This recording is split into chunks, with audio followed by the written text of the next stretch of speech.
Hey all, it's David Rothfitter again. We are in session 4 of Sex, Drugs, and Divinity. The Monster Hearts hack that's called sorry, Patrick, I am blanking on what it's actually fucking called. Once again, we return. Once again, we return.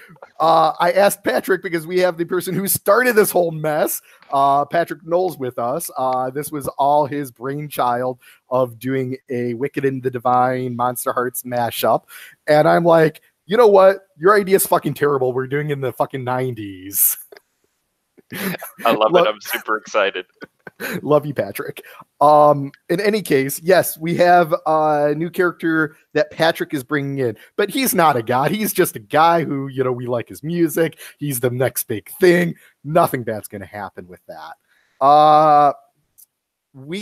Since the last session, we've had lots going on. What I'm going to do is my standard way of doing a recap, and we're going to start with, let's start with Manabu.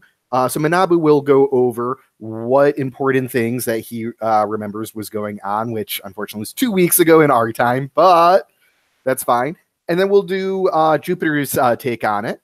And I'll fill in any gaps, and then we'll get into what's been going on since then and build up into where we are for the New Year's extravaganza. So let's start. Ferret, what is the important things that have been going on in Manabu's life recently? Well, he hopefully patched up his relationship with his mother-in-law. He tended to Anansi after a very energetic rehabilitation ceremony by Inari, and one that he may have caused the need to happen, not that he's saying anything about that. Lost Anansi, went looking for him, got Inari involved, and got served by law. And the very last thing he remembers is that apparently they're now all sacrifice material. Thank you, Balhamon. Yeah, Ball wants to make the world a better place and knows exactly what to sacrifice to get there. No problems with that. That's exactly what I needed to hear after I got served a subpoena. This makes it all better, thank you. I'm sorry, the subpoena was asking you to go where exactly? It was, I think, summoned before Parliament, wasn't it? Yes, it was. So yes, the legality of godhood is being questioned by the government right now. Jupiter, what has been going on in your life other than I'm Jupiter, I'm great, fuck everyone else?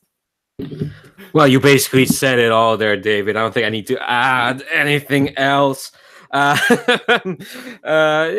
Jupiter is trying to live her best life, although last session, she initially kind of had weird doubts. She went back to her old friend, Sally. Well, first she was all, you god idiots don't know what you're doing. You're not embracing having fun. You're all no fun. I did all the research for becoming a god because I know what I'm in for. And they're like, Jupiter, you're being silly and selfish and whatnot. And I'm like, yeah, that's what we're meant to be. We're gods. We're meant to be selfish. And so I used that as an excuse to go to my old friend Sally, who we used to be friends, but I kind of cut her out. But Jupiter's feeling all vulnerable, so she went to talk to her. They had a nice chat over tea. And then she went and tried to basically organize her own gig, even though no venue would allow her to. So she just spent quite a bit of time bombing Liverpool with pamphlets to a gig. And then she found Anansi, who in the previous session had ensorcelled a bunch of police. And then thanks to some shenanigans with Coyote and Manabu, made this weird spiderweb thing that made people relive kind of like memories of them. And so Jupiter found Anansi babbling nonsense that went over her head. She didn't understand any of it. Even though the stuff Anansi was babbling was like character relevant details to specific people. But no, she didn't understand any of that. So she just took her back to the Pantheon and put him in her room. and he babbled some more, and he started babbling about James Bond, and Jupiter was all, oh, fuck this, I don't know what's happening, and she just left him there. I think that's the last we saw of her before Baal decided to tell people that we're sacrifices for whatever the heck she's doing, which is curing AIDS. Which, by the way, what juicy things were revealed that went over Jupiter's head about other characters? Because some of this there were some pretty juicy things there. Yeah, look, unlike the rest of you all, it's past New Year's and it's been 2 weeks. So I remember some stuff. Don't worry, no, I'm kidding. Well, for one thing, her former kind of sort of best friend Sawie's in love with her. And she didn't realize that, mainly because I didn't realize that. So that was apparently what we call in the biz bleed. What else did you say? Coyote was married. I think that was mentioned there. And they no, genuinely this all went over my head, so I actually really wasn't paying attention. There was some stuff there was some stuff with every character that was relevant there. I don't remember. Yeah. Despite saying otherwise, Hattie still resents the fact that Manabu and his late wife got together. Okay, yeah, I remember. Okay, I remember that. Yes. Oh, yeah. I tried to ask him about stuff from Baal, but you misheard that as me saying Bond, and that's when he started babbling about James Bond. I did. That's totally on me. I completely misheard you. I thought you said Bond. I'm like, fuck. Who has opinions about Bond? I don't know. Yes, I actually fair. I think that's totally reasonable. I think Baal is a huge James Bond fan. God. And we don't even have Daniel Craig around this time. We just started with Pierce Brosnan. Yeah, well, he's honestly, Baal might be a Bond villain. Like, but yeah, most of that. Other than that, I think there was something about there was that singer that Inari's kind of friends with. He said something. Yeah, he basically was kind of like being a smug asshole. God, who isn't a smug asshole in this game? Like, Jesus Christ. So, question for Jupiter: do you go through with your basically guerrilla performance? I think she wants to, but I think she kind of realizes that no, New Year's is kind of a bigger platform for that. But she can kind of. I know she's not going to claim that she set that up, but I think afterwards, once this whole New Year's party was set up, she kind of like starts a different pamphlet bombing campaign. It's like, oh wait, no, actually no, go to this date, be here now to this date. Do you know what I mean? You didn't want to jeopardize the ability for the Pantheon to do New Year's. No, especially because that's probably a bigger platform than ever she's doing. Because she's gonna seem like such like a wet fart of a gig if like she does it on her own. While everyone else's attention is conjured in this big Pantheon gig. Like, she's smart only in the sense that she thinks about how to maximize her her visibility. So basically, in the time since the last session, it's been a couple of weeks. And the gods and the Pantheon has started appearing before Parliament to testify. The proceedings are still going on and are currently on break for the holidays. But Manabu, how did your testimony go in front of Parliament? I think even though Manabu really does not like this card, he posited, like, he tried to do a loophole where even if they're going to try the gods for whatever they're trying the gods for, he's a fake god. He was created by humans. Therefore, it doesn't really matter what they come up with the real gods. It doesn't affect him. Loophole. So you're basically like, I'm not one of them. Yeah, not one of them, but not. similar, but a lot of weasel words. Yeah, so you've been trying to weasel your way out of this. Did you appear before Parliament on the requested date? Yes, I did. Okay, and basically the whole session was you trying to weasel out of giving any answers. And showing pictures of me and my son. Oh. You got an earful from Hattie over that one, by the way. Okay. Definitely kind of like gray area on the your son is not to be famous territory.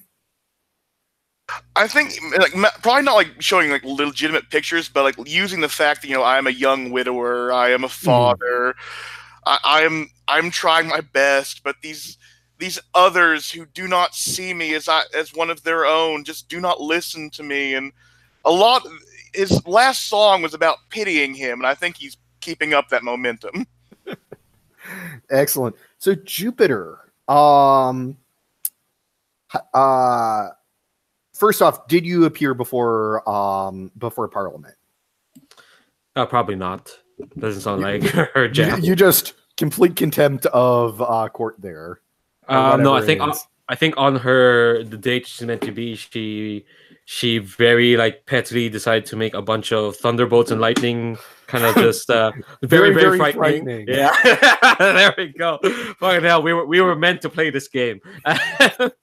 Yeah, she made a lot of that. I'm not gonna repeat myself. Kind of grumble over Parliament on the date she was meant to be on. She's kind of like emphasizing the point that, yeah, I'm proving that I'm a god because I can do this bullshit. So you're not gonna stop me. Like I know more about what it's like to be in this pantheon than you lot, and you're just gonna keep chasing us, and you're gonna be you're not gonna win.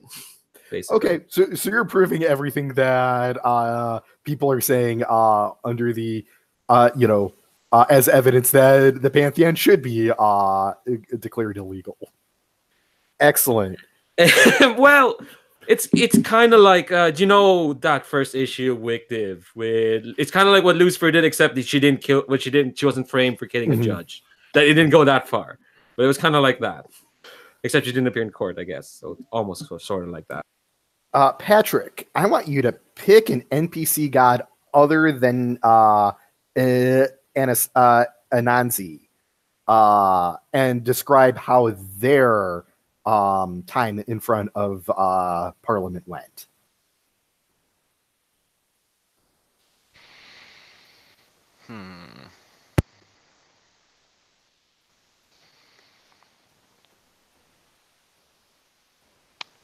Oh, it's definitely Coyote. I think there's just like a montage of shots of Coyote who is worn like somehow fashioned.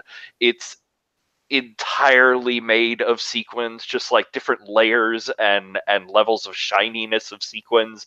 It's cut like a normal suit, like a nice conservative suit that would be appropriate to wear in front of Parliament.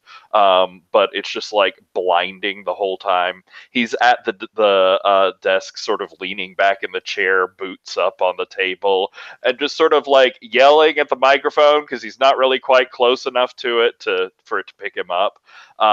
And then I think they're just somehow and inexplicably a couple of shots of him suddenly in the middle of the members of Parliament who are asking him questions, like leaning on someone or like lying across a couple of chairs or stealing someone's hat, leaning in and kissing someone on the cheek when they're asking him a question that he thought was nice.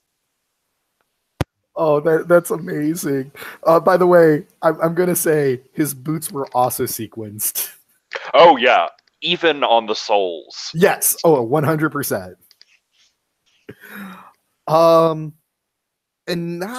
So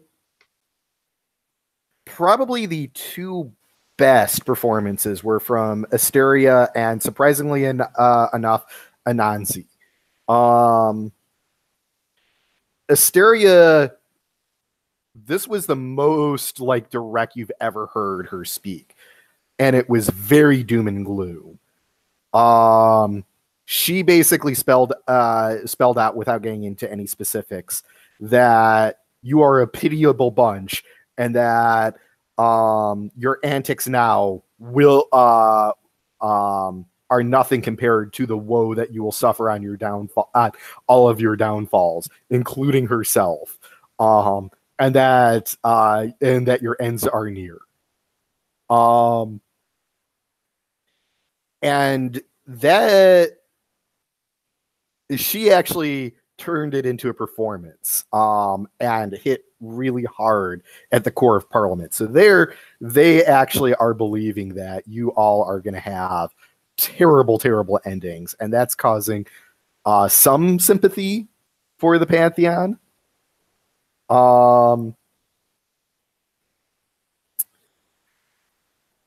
Ball's performance was very much about the good that they're going to that the Pantheon's going to do. Some people liked Ball, some people didn't. Anansi was the true wild card because he was still in the same state that Jupiter found him in. And he said things that really hit home to a lot of Parliament members, but at the same time proved the point that he was not mentally fit to testify in front of Parliament, and that got his testimony thrown out. But legally was very, very powerful in that if he is not mentally fit, that means that he still has mortal frailties and still has mortal rights. So that was actually a very powerful testimony in a very unexpected way. But it's the holidays, specifically the end of the holidays, because this is my personal feelings. Fuck Christmas. In any case, this is a giant extravaganza because you have not been allowed to perform elsewhere. Everyone's itching to give a performance. So what we're going to do is we're going to paint the scene. But specifically, I'm going to give a couple of assignments as to what people are in charge of. Patrick, since you are playing the mortal, when you paint the scene, I want you to definitely hit on both the audience and mortal perceptions of this concert. Anticipating it. Manabu, you are a god of earth, so I want you to describe a lot of the scenery as well as the facilities and decorations that have been set up for this. And we're going to do 2 rounds of painting the scenes for just the setup of it, and then we'll discuss what your performances were actually like. Jupiter, you are all flash. You are going to go and talk about the special effects, pyrotechnics, all of that, as well as what the promotional material was like and who was invited to come see this concert at the Pantheon. So I am going to start with Patrick and work my way to the left. And that's my left, so it looks completely different than everyone else. So fuck what I actually just said. I'm just coming up with the order seemingly at random because that's what it's going to look like to everyone else. So Patrick, why don't you paint the scene of some of the about one of the details of tonight?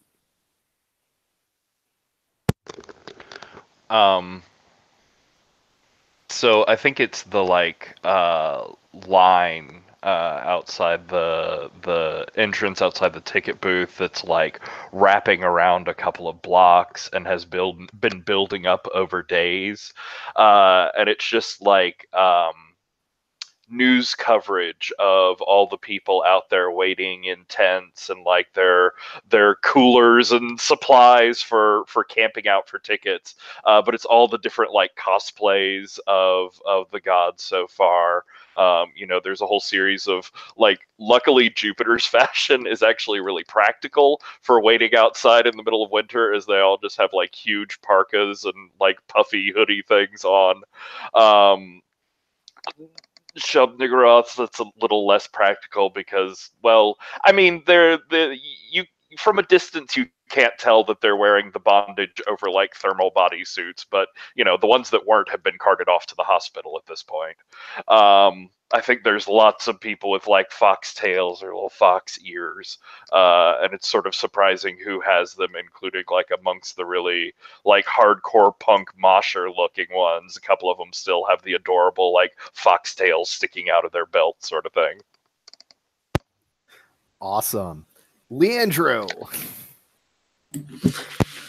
Ooh, I think the venue itself, I'm not going to describe the entirety of it, but I think the feel of it is kind of like, you ever get that feeling in the 90s when all music videos kind of like this weird sunlight haze all over it? It's kind of like the lights and just the feel of it, even kind of like the stage. It has this weird orange filter, this kind of like hazy summertime feel, even though it's at night. I would say also, I think it's an open area. I think there's not really a roof. You can see the stars, or maybe it's just dusk, and that's why you get this sun hazy sort of feel. And I think the lights and even a bit of like godly magic is there to kind of put that filter around, and everyone and it's not just like the lights. It's kind of like this feeling of like not laziness, but like just you're in like a weird dreamlike state. It's like you're kind of passing into like this weird pastel area, like MTV in the 90s was very much kind of that hazy pastel feel. If you look at videos of that stuff like Nirvana was doing, and again, I have to say Oasis because I did a lot of research about Oasis for this, but like, yeah, that's sort of just feck it. It's the end of the millennium where the world is getting better. That's sort of like, let's just bliss out and just enjoy ourselves. So I think, yeah, when people enter in, it how do you feel orange? I don't know, but they do. They feel orange. They feel warm. Yeah, that was like a specific film stock that started getting used for some films in the 90s. And so basically life is now of that film stock. Yeah, it's like you're caught in a film, not like how people would look in the 90s, but how you'd think the 90s would look. That sort of haze. Does everyone, despite how they actually look now, look like they're in a film, complete with like fantastically made up, super hot, like ridiculous, like everyone has the perfect face now? Ooh. I think if people see kind of like that, I don't think it goes that far, but I think everyone's just a bit more touched up. Everyone's just like, instead of a camera adding 1,000 pounds, it adds, it's a different sort of filter. I don't know where that saying came from. Apparently, no, not 1,000, I guess, but a few pounds. But like, it turns anyone off the street into a C-lister. Yeah. It turns them TV pretty. There we go. Manabu. I think the place where we decided for the concert is a lot like, for lack of better words, Persephone's first concert before she was Persephone. Just like it's set like this outside sort of venue that Manabu, as like the only Earth deity of the pantheon, was tasked with moving a lot of the trees out of the way, making sure that like they had Cronus gave him a set of plans, and it was make this fit.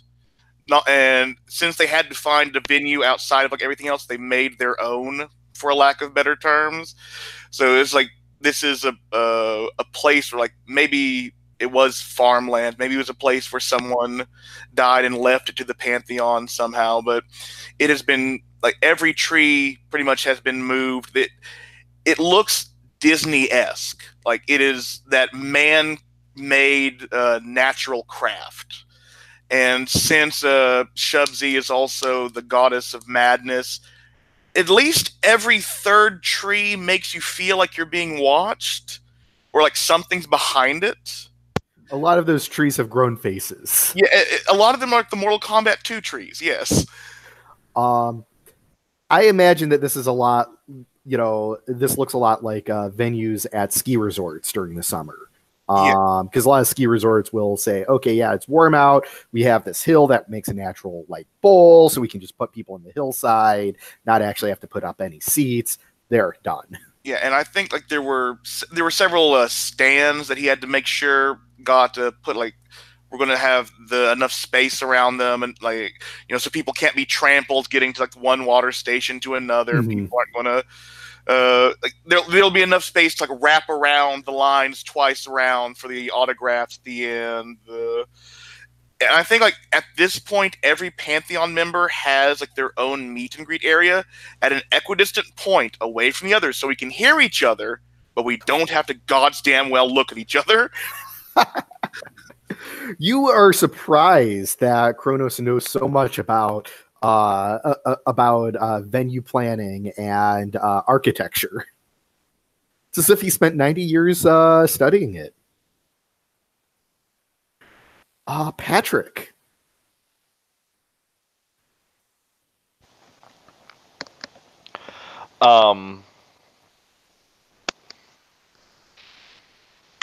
So I think again, it's the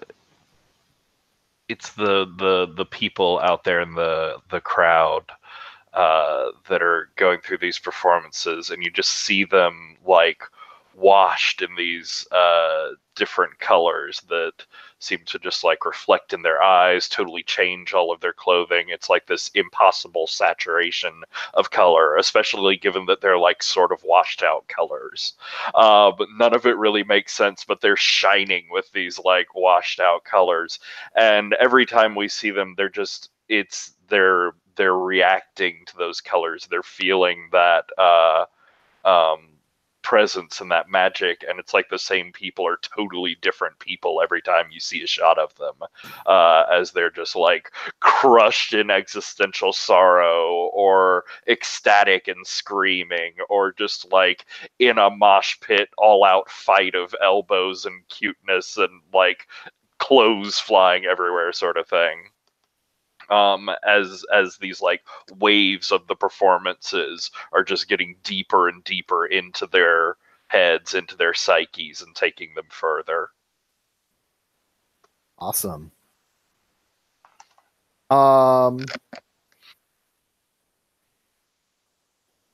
Leandro. Yeah, so you asked like who else would be there. I think Patrick mentioned big long lines, and the funny thing is, included on those lines are like other celebrities, because people can be pop stars or rock gods or tabloid fodder, but they're not the Pantheon. They don't get preferential treatment. They have to queue up with everyone else. So but the thing as well, why it's worth queuing up for them is because those court proceedings, those hearings, look, there's nothing hotter or sexier than something that's meant to be forbidden, or it's being, being looked down by authority. So of course the Pantheon is the hottest thing in the ticket. It's, they're gods. Like, they want to be people, the authority wants to be shut down. So of course anyone wants to be there. Like, anyone who's had a #1 in the UK, 1990, whatever year we're in. Apparently the Manchester football team had a #1 single in 1994. Yeah, they're there as well. But the thing is, they all have to queue up like everyone else, and no one gets like preferential treatment. Maybe some of the gods invite 1 or 2 people, but even then, nobody gets a box. It's all like one big field. Like, you're all there here to experience this majesty. And the thing is as well, it's just one big venue. If like everyone here came for just one god, no, they're getting the full package. They're getting all the gods, whether they have preferences or not. No one. I think not that they're exempt, but they're privileged to experience all these performances, all this beauty, and it's well worth queuing up for. And that's why even like the biggest of the big, they still have to queue up with ordinary Joes like everyone else. So I'm going to tweak one detail. So normally a celebrity would just send a personal assistant or a fucking gopher to wait in line for them if this was the situation. No, the celebrities are taking fucking pride that they're waiting in line for their tickets, because there's fucking Adam Sandler like with a cooler of beers and Fox ears being like, fuck yeah, I'm doing this. I might be the hottest thing on SNL, but you know what I'm not? I'm not missing this goddamn show. I can't believe Adam Sandler's an Inari fan. I wonder what Inari feels about it. Chris Farley is totally a Manabu fan.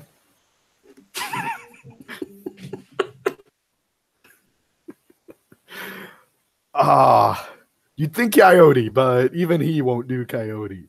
Who would make a good Coyote fan? We have to figure this out. Coyote has to have something. Smith. What's that? Anna Nicole Smith. Oh my God, Paris Hilton and Nicole Smith are totally like decked out in rhinestones. That's too perfect. Awesome. And then finally, Manabu, your detail. I think like the one thing that a lot of the other gods don't think of, but Manabu does as a father, is that they have younger fans who are impressionable, and as Jupiter said, what's more fun for an impressionable youth than going to see something that is forbidden? So amongst the tree line that seems to be very thick and occluded, anyone under 18, if they attempt to go through these tree lines, will find just enough gaps and just enough leeway to make it into an unnoticed part of the venue, so they can go and meet and greet with the gods and other performers and everything, and be awash in this polychromatic glow that just changes people. Oh God, and most of the gods do not know about this. Okay, awesome. So next we're going to talk about what your performances look like.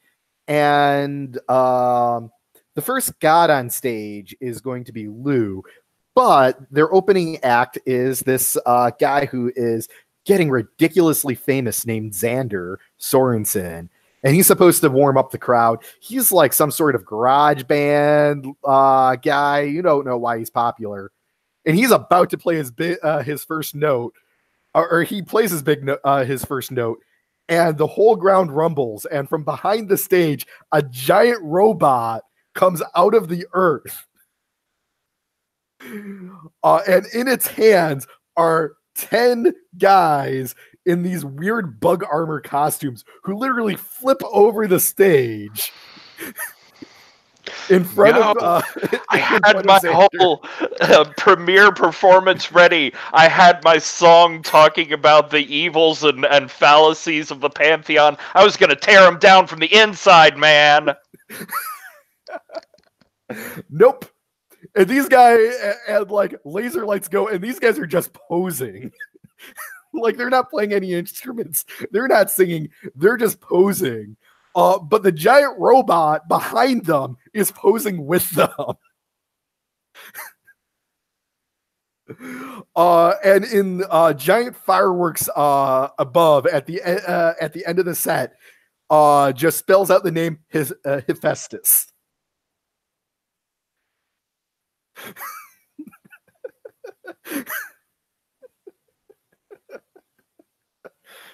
New enemy forever. Writing it down. Come on, that was the perfect intro. I couldn't resist doing that. I was cursing and cheering at the same time as the robots were coming up. So, Patrick, Now, after that clears out, you get to give your performance. But in addition, and if you want to wait until after the performances so you have time to think about it, that's fine. I want you to create 2 bonds with existing NPCs yourself. Originally, I said on the side that it could be that they were going to be mortals. I'm going to say only one of them has to be mortal. They can both be mortals if you want, but you can also choose 2 gods. I am going to say let's not do Lou because A, that would be very easy for you, and B, we are not necessarily. There's not a great chance that we're going to see Sean back, and I don't want you to lose that connection because those tend to be powerful things. But after getting interrupted for your own show, what is your performance like? So he gets up there, and I have a picture up in the character keeper. He's very like weird neo-Viking elf pagan thing. But it's in that sort of very like grunge aesthetic of it's not like a perfect fur jacket or anything. It's just sort of like tattered and hanging on him, and he's definitely always got a flannel around as well. But he gets up there and he's on guitar sort of in the front. I think he has like a drummer and a bass player behind him, but they're sort of just in black and would fade into the background except for the like crow skull masks. That's a little distinctive.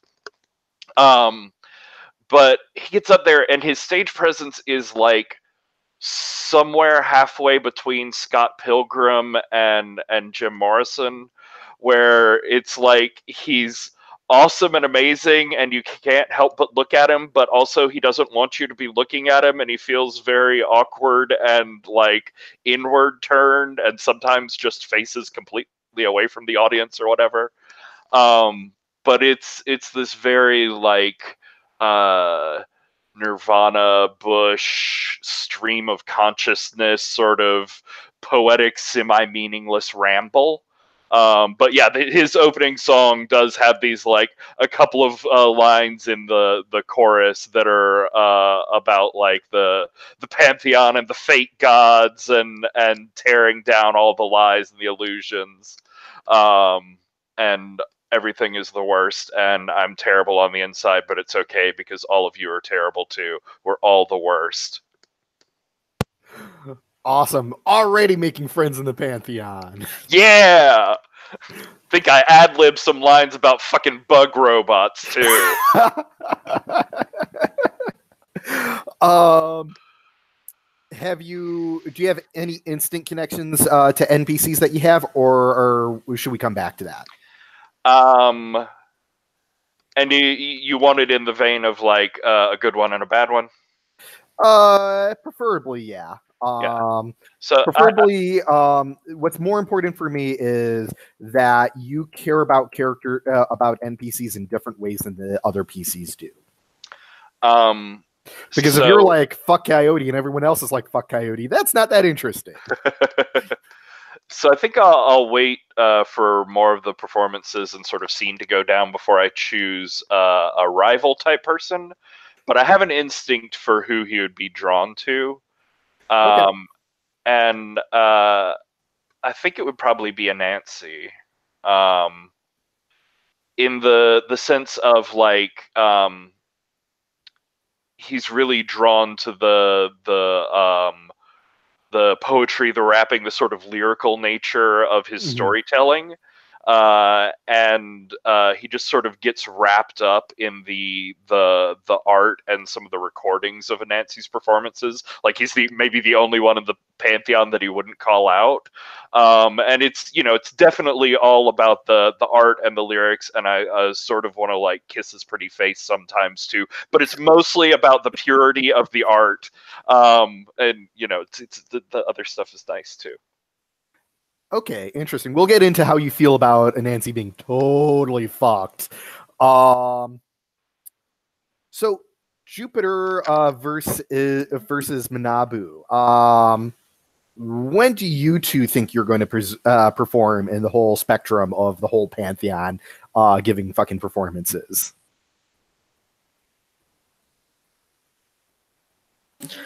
Jupiter's gonna fight to.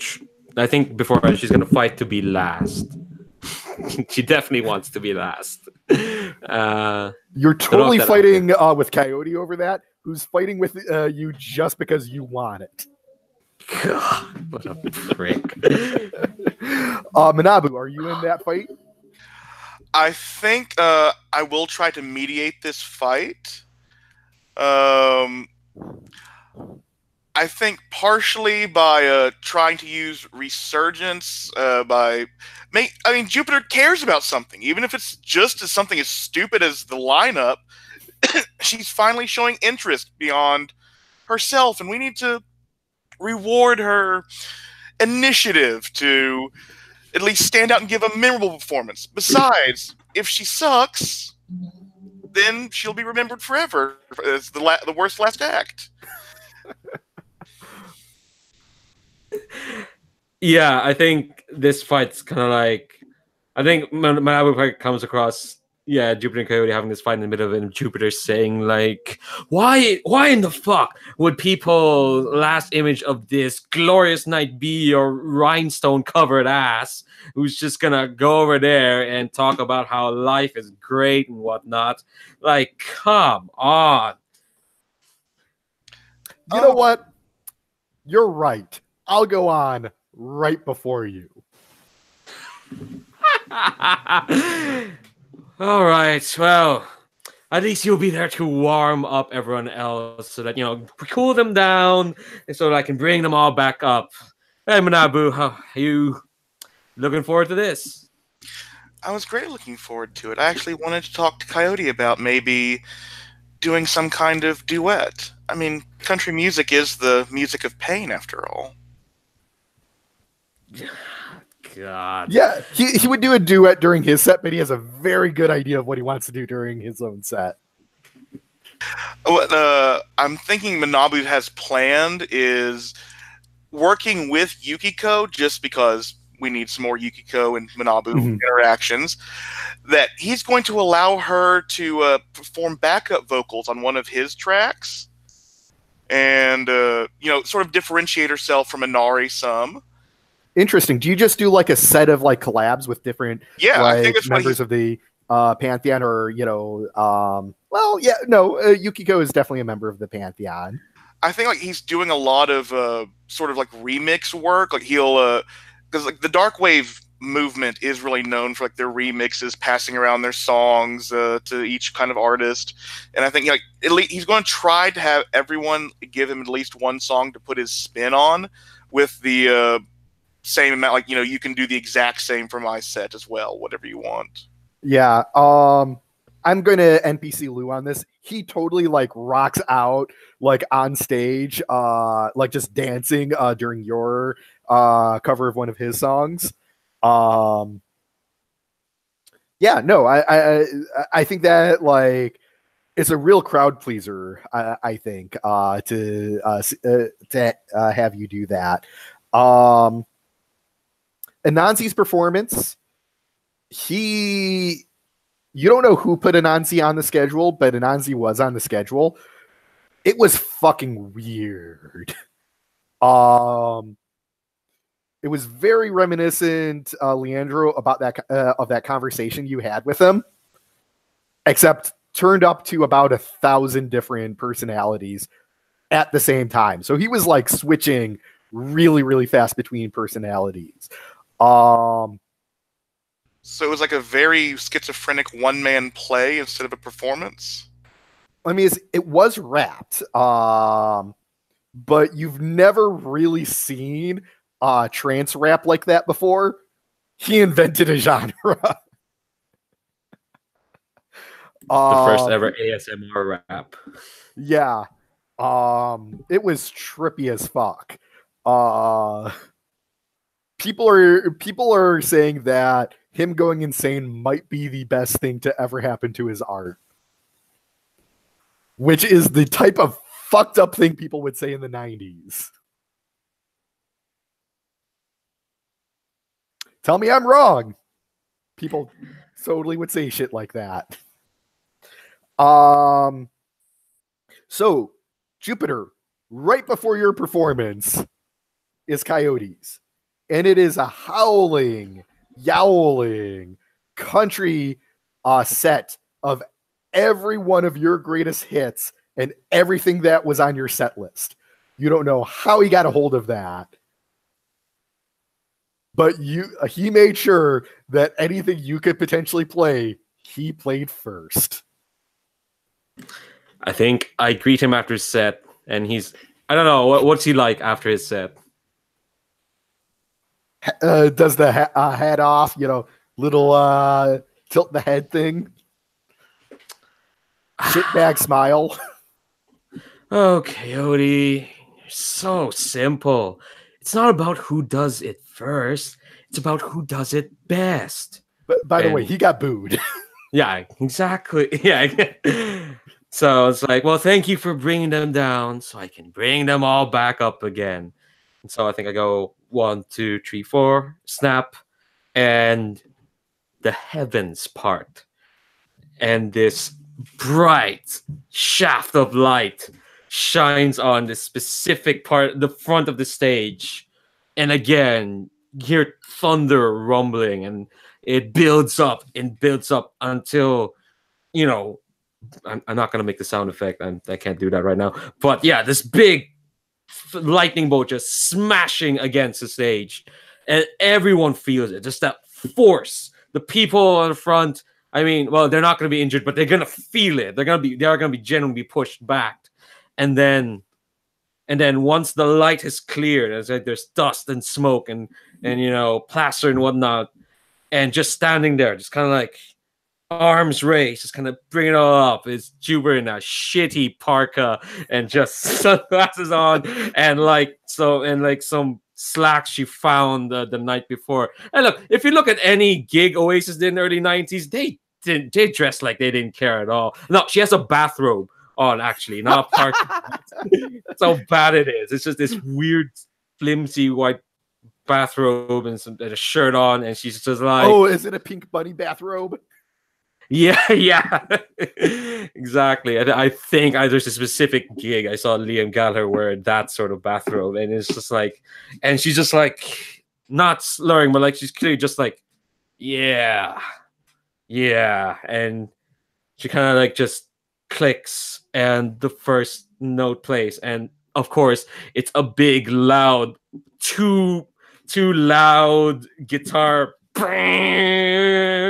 as Jupiter basically just goes through Coyote's set, but as she does it, which is loud, arrogant, doesn't care what anyone thinks, she's just gonna roll with it, etc., etc.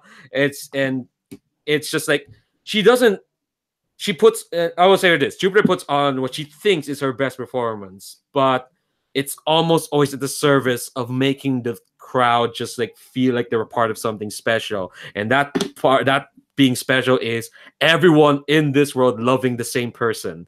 And that's kind of her act. It's just swampy. She kind of like, while kind of like the music and the thing is playing, she will just kind of wander around, maybe pick up a tambourine, just start hitting it randomly for no reason. It's kind of in sync with the music, but it's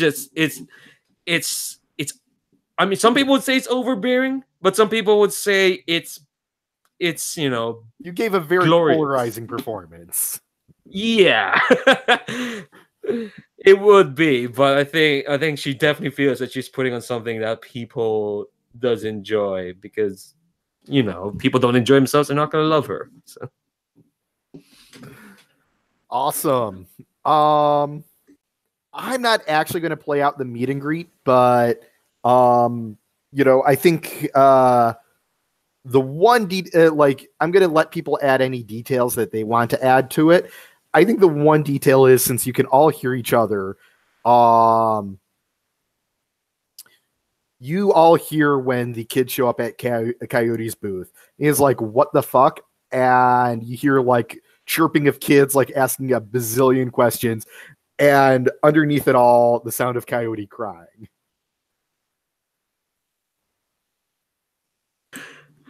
Was Garth Brooks very kid friendly?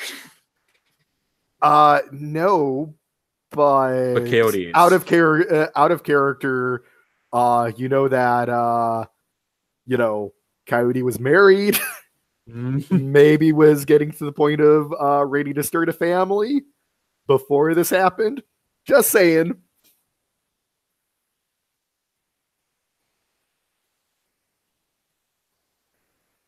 That's not a rough thing to live through at all. Oh, well, that's his business. Is there anything else particularly important that you think happened during the meet and greet? Which is obviously going on while people are while other gods are performing. It's just kind of like, when you're not at your set, you've got your little table and I think for the entirety of that, Jupiter's not at the meet and greet because her theory is that, look, you gotta keep them wanting more. They don't, if they see me all the time out there shilling, it's gonna lessen the impact of the final act of the night. Is there constantly just a sign out there that says "Be back in 5 minutes"? Oh yeah. It's just there. I think Manabu's sort of in the same boat since he's sort of in most people's performances of the night. He has to keep going back and forth really quickly. Okay, did my set under the earth, back under, back up. Okay, time to sign things. Okay, back under the earth, back up. Okay, here's my remix. Okay, back. Just tiring himself out all night, just trying to please as many people as he can, and collecting donations for future college funds just in case. So I'm curious, was that like the world premiere of Hephaestus, or? Yes, that was the world premiere of Hephaestus. Nice. Even the Pantheon was not aware that was going to happen. I think he has a table out there too that some of his little like bug army set up. And it is just covered with merch. Like, he has at least 15 different varieties of toys, a lot of them locked together. Some of them have like battle damage or weird holograms on them. Some of them are just color variations of the others.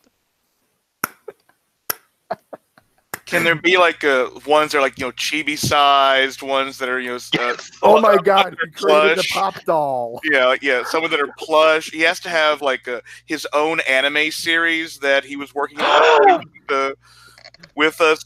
That's actually subtitled somehow. Yes, bootleg 90s anime DVDs. I am going to add that he also has pop dolls of all the Pantheon with alternative versions on sale at his table. No one has seen a pop doll yet. It's not to be created for another 30 years. Close to 30. 25, 20. Yeah, about 20 years.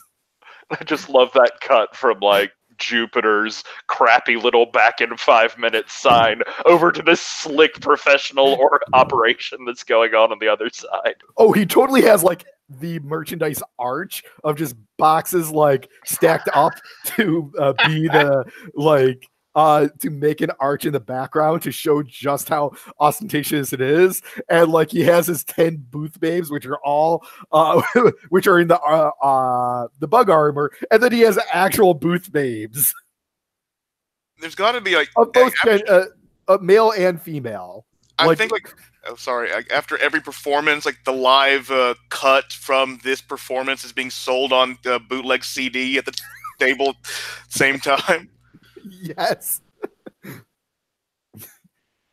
Complete with director commentary. The director is Hephaestus.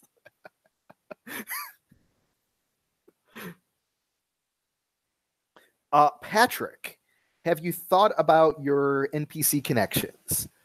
We have a tentative one with Anansi.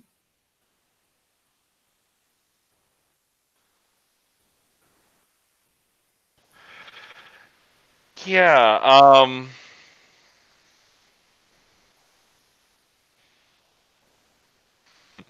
I think for interactions, I'm sort of tempted to hate the writers, the Bug Army. I mean, that's fair. I'm sure other people could piss me off, but I don't think I've run across a lot of them yet. So I sort of like that, yeah.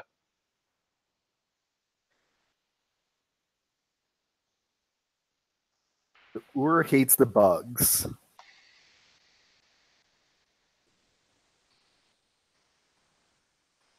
What? I'm sorry, your name's not Ur. What am I talking about? Nothing's interesting's going to happen to your character. All right. Um, let's throw one more connection though, just because the bugs are very heavily tied with a god NPC. Let's get you like a proper connection to a proper mortal, if that's all right with you, Patrick. I will accept the foxes as an option because those are definitely more developed. No, I think I'll go with so Jupiter's friend Sally. It has like a note of possible journalist there. Do you think maybe she's been like writing some articles for zines or even maybe like a music publication or something? Mm-hmm. Yeah, kind of like my idea for she's doing online journalism in the 90s. Yeah, because I think my idea was that she and Jupiter, before Jupiter became a god, they were big in the fandom, and I think she's kind of like, yeah, she definitely was the more like I'm gonna write all these articles about the pantheon and whatnot. Well, Jupiter or Vicky, I guess, was more like the no, let's just enjoy ourselves. Like, let's just enjoy being fans. You're thinking too hard about this. Nice. Sally is kind of a bit of a Cassandra. Nice. So I think Xander definitely sees her as like the propaganda voice of the Pantheon. Like she's the main one spreading all this underground bullshit about they're the big thing and they're going to change music and they're going to save people's souls or whatever. And so she's like the voice that he's constantly railed against out in the world outside of the Pantheon. And that may change when he actually meets her. But yeah, he has this like really antagonistic view of her. She's spreading the lies of these trash gods. Oh, is Xander like totally like into IRC communities? Sure, yeah. Yeah, I think Sally is like this big name when talking about like the Pantheon in IRC. Because it's the 90s. Fucking IRC. Nice. Yeah, and he can't get away from her. Like people keep referencing her articles or talking about her or talking about like quoting her stupid fucking articles about the Pantheon. Oh, it's awful. And of course, these are articles published on ugly as shit web page, self-published web pages. Awesome. Well, I think now is a good time to take our a bio break. So let's say 15 after. Sound good? Awesome. See you guys in a bit.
Yay, we're all back. There wasn't a horrible apocalypse.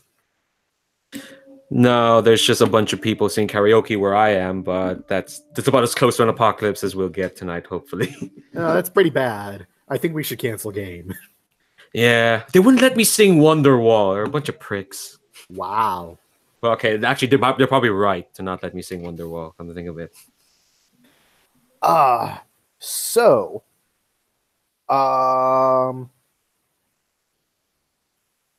basically, eventually you tell everyone to fuck off, go home for New Year's, go to a bar, whatever the fuck, you don't care. This is, of course, Jupiter speaking. One would assume.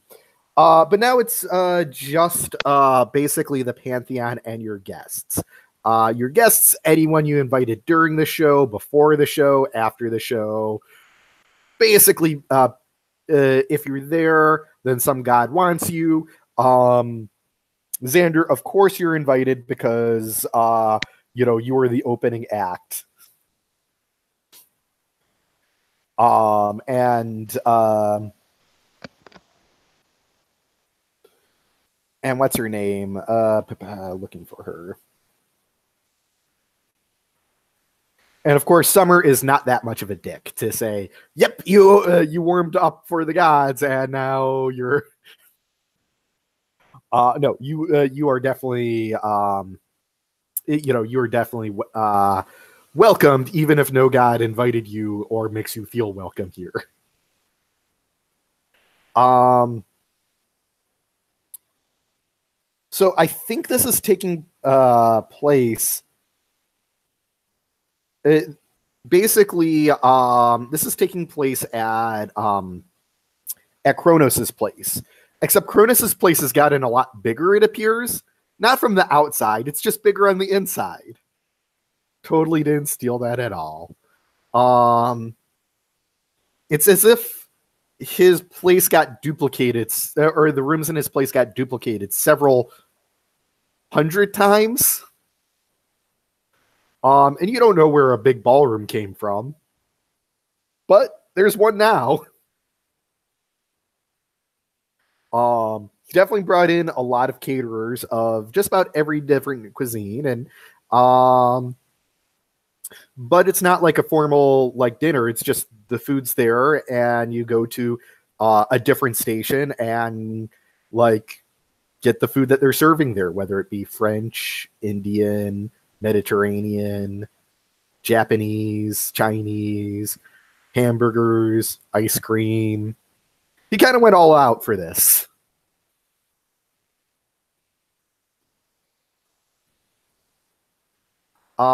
If it's not clear, I am kind of making, giving you guys an opportunity to kind of set where your characters are going with this right now.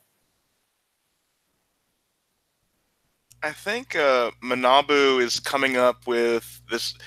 The only meat on his plate is seafood because that's the only meat he trusts Kronos to get that isn't tainted in some way. And he has, I think, like for the first time, the Pantheon sees Manabu with an alcoholic drink, and that that someone didn't give him, and he took out of politeness that he's actually drinking. Mm-hmm. And he comes up to Xander's like, "That was a very brave song you sang. After you were able to get it out, of course. That was a surprise." Thanks. Fucking bug monsters. I mean, they didn't even sing. They just interrupt and pose and take up light. It was impressive, but at the same time very dismally boring. Though I hear they're pretty rich now. Yeah, well, fuck, they would be selling out like that. Look, the beer here's shit. You want some whiskey? He pulls like a bottle out of his coat. Manabu looks at the whiskey, looks at what he's drinking. It's like probably some kind of sparkling wine. It's like chugs it, then holds the glass out for the whiskey. I'm going to There point we out go. behind Xander is a wall of like high class whiskeys. This is not that. This has like a handwritten label peeling off sort of thing. This is Jack Walker Red Label. It just makes moonshine look fancy. Yeah, it's very obvious that they are probably infringing on a copyright, but it's so shit no one cares. And he'll sort of hold up the bottle to toast your glass and say, "Well, maybe you're not entirely shit after all." Thank you. I do try.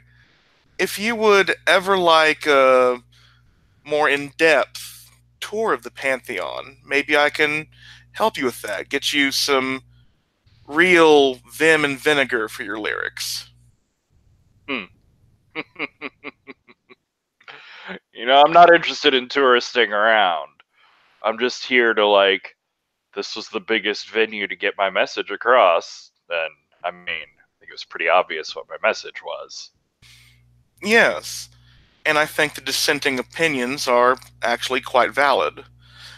I think if you're going to maybe be able to stay around, it'd be worth it. I mean, if you're not interested in, not selling out, but still getting your message across, I guess that's one way to look at it.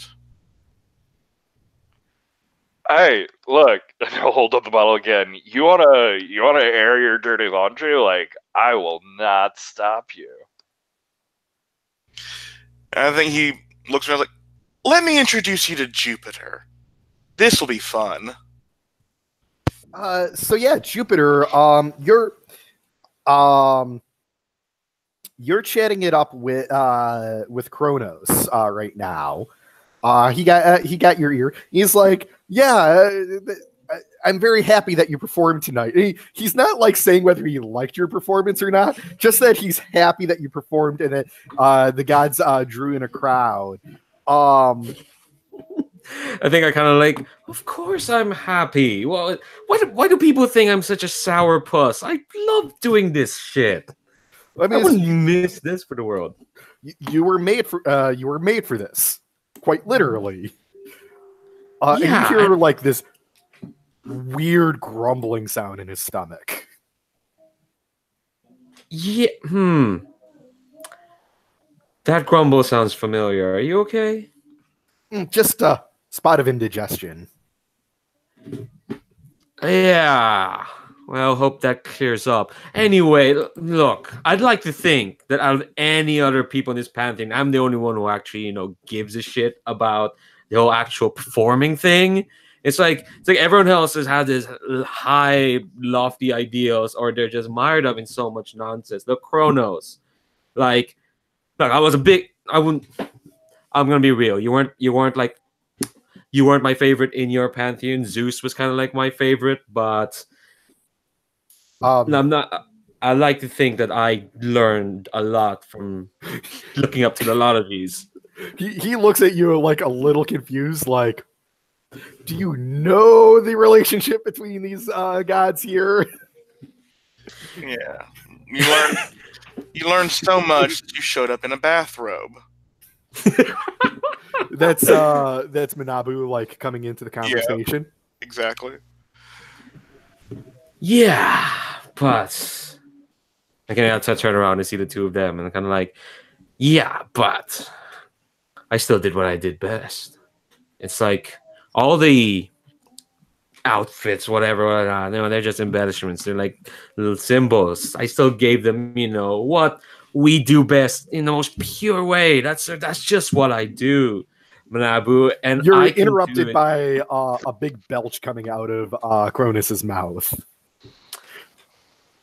Are you sure you're okay? Yeah, just feeling a little gassy. Okay. I don't know. He seems like the only one who understands what sort of shit you're trying to shove down people's throat. Call that fucking music up there? You just stand up there and what? Sway? Make sure that your jacket's straight? Fuck you. Oh. You little Zandig or whatever. Oh, you. The thing is, did you notice? I did my swaying thing there, and more than enough people swayed back because that's all they want to do. I'm not shoving shit down their throats. I'm offering to them in a silver platter. You with your little moody, the world's fucked up. These gods are fucking lying to you. I mean, look. Do you know what you are, Zandig? You're just a little palate cleanser. You're just there to make the rest of us look good. Here's the kind of shite that they could be lapping up, and then after that, you're out of the way. Here's the rest of us making your life just a little bit better. At this point, Kronos kind of doubles over, clutching his stomach. Don't notice. Yeah, exactly. I think I'm too into this as well to not notice. I'm kind of like, fuck you. I getting up there and telling people the truth. I can make people sway back and forth too by flashing lights in front of their face. Flash lights in front of a fucking rat, it'll sway back and forth. That's not music. That's not art. That's not even fucking talent. That's lighting design. Are you the god of lighting design? Well, I'll tell that to every other lighting technician in the world out there. Do you know what, pal? You with your little truths and whatnot. Do you know what the sad truth is? Nobody gives a shit. Nobody cares whether what you're saying is the truth and whatnot. Because you know what people want? People want to be happy. They want to be content. And here you are coming in trying to rock their little worlds. And you know what? You may try, and you might try to make people care. But people, they don't care about that. They only care about what makes them feel good. They may care about other things, but at their most primal, they just want to have fun. You, my friend, Mr. Zandig, you're not fun. You know what, you fucking poser? I'll make sure to recite those lyrics at your funeral. At that, Kronos snaps straight up, and his eyes are black pits. And Xander, when you catch those eyes, you just lose all ability to perceive anything. What Manabu and Jupiter, and really everyone else in the room sees, is Kronos basically grabbing Xander, and his mouth Kronos's mouth just unhinges as he shoves Xander's head in his mouth. And keeps going, and you see Kronos's belly distend, and there is obviously a person in there. And Kronos just looks ecstatic, having shoved this person in his mouth. Oh my god! Is that what that looks like from the outside? I bet Hephaestus is going to make a mint on this, on the black market. And at that, Kronos spews blackness all over the room. Just complete darkness. And out of that darkness, what do they see, Ur? It's Othar, by the way. Sorry, Othar. Yeah, I mean, Scandinavian letters are fucked. But I think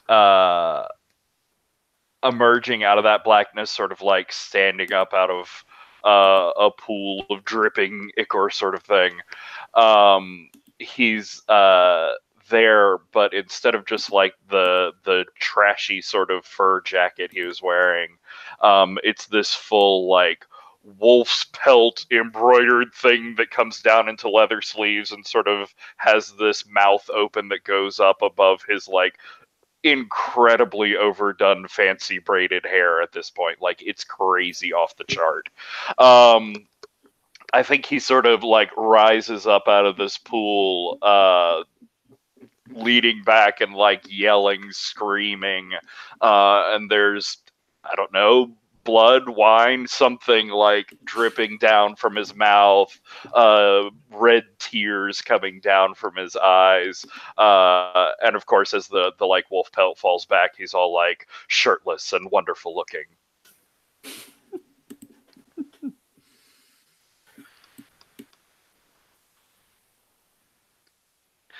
The fuck was that?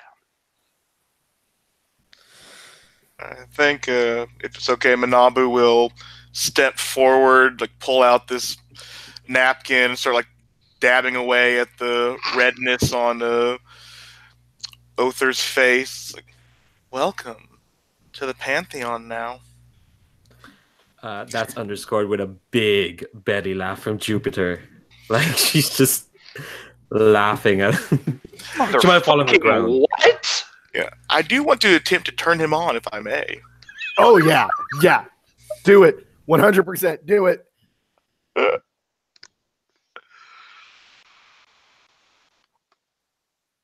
you like getting handsy as you're getting up and wiping me down, sort of thing? Oh yes. I got an 8. Awesome. Turn someone on a 7 to 9. They can either give you a string or choose one of their reactions. I give myself to you. I promise you something I think you want. I get embarrassed and act awkward.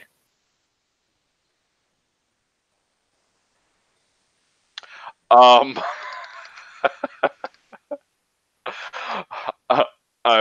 sorry for this. I just don't think it's quite the right time for Manabu and Other just yet. As like you're wiping this stuff off and he's looking down and seeing what he's covered in, and just like whiskey and stress vomit comes all out over you. And I think Manabu's looking at this like, well, I guess I didn't miss the college life that much after all. Starts wiping himself off. Man, I'm so, oh, sorry. I'm sorry. It's just, oh god. I think Coyote comes over right now with fucking Budweiser. He's like, geez, if I knew you knew how to party, I would have copied your set instead.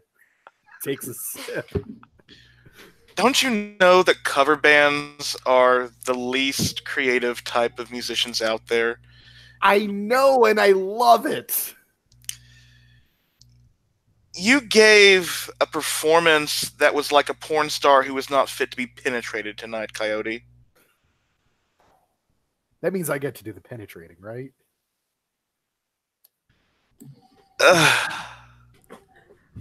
Hey. I think Other's just like leaning on you and panting with laughter and like a little bit of dry heaving too at this point, Manabu.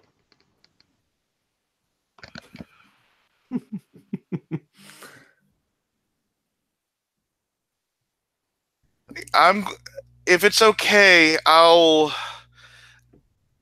see to our newest recruit and maybe get cleaned up. And do you want to stay at this after party? Other, right? I don't even fucking know how you say it. Those aren't letters.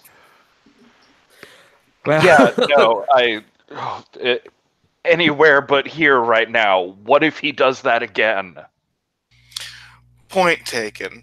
This way, and he'll just look at Jupiter's, and it's almost like, you know, a plea mixed with the fact, you know, I sort of get you now. This is too much responsibility. I think when they're leaving, I kind of just shout from the floor where I fell while I was laughing. I just shout, "Welcome to the club now, Zandig." Oh, and yeah. She just kind of just giggles to herself on the floor. think an empty whiskey bottle just comes flying and landing somewhere near you. Well, at least it didn't hit her in the face this time. Oh, by the way, did my harm heal over that time? Do I still? I mean, I can still have a bruise, and how much harm did you have? I got 2 harm from that beer bottle. Yeah, you can heal harm. Cool. I think yeah, still a bit of swelling, but yeah. And did maybe acting like a nice person help me clear the condition monster? I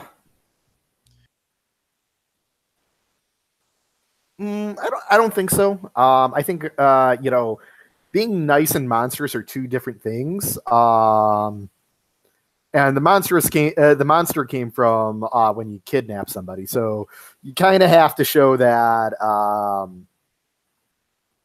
I think just acting nice to somebody who, let's face it, is now very powerful, doesn't really change that. But it sounds like you're taking Uther to your place to get cleaned up and probably bringing him back to the party later. Yes, if we want to return to the party later. We'll see how the cleanup goes.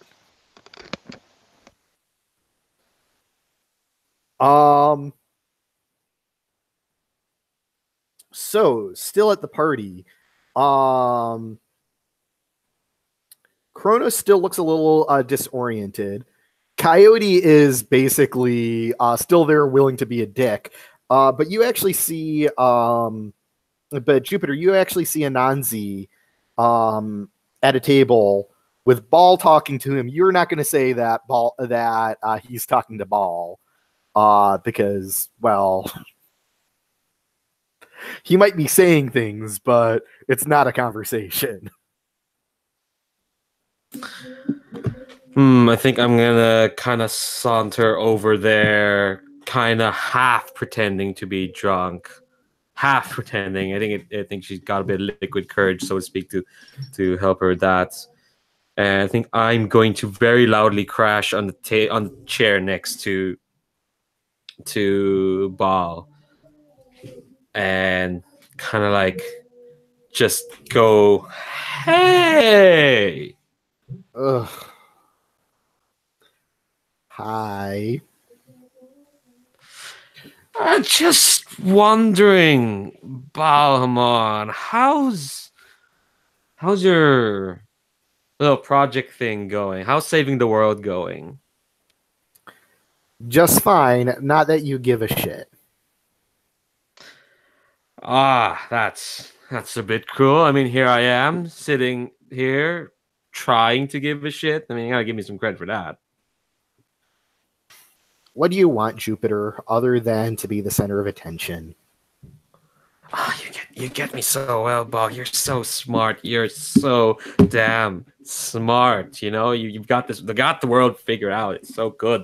You're so cool. I was just wondering how's it going for you, because trying to change the world is such a tall order. And I was worried that you were just a lot of, pomp and circumstance. You're just talking out of your ass, so to speak. You hear tales, gods get powers. They think they can do whatever they want. But then you offered up the rest of us to save the world. It's a bit much, don't you think? I mean,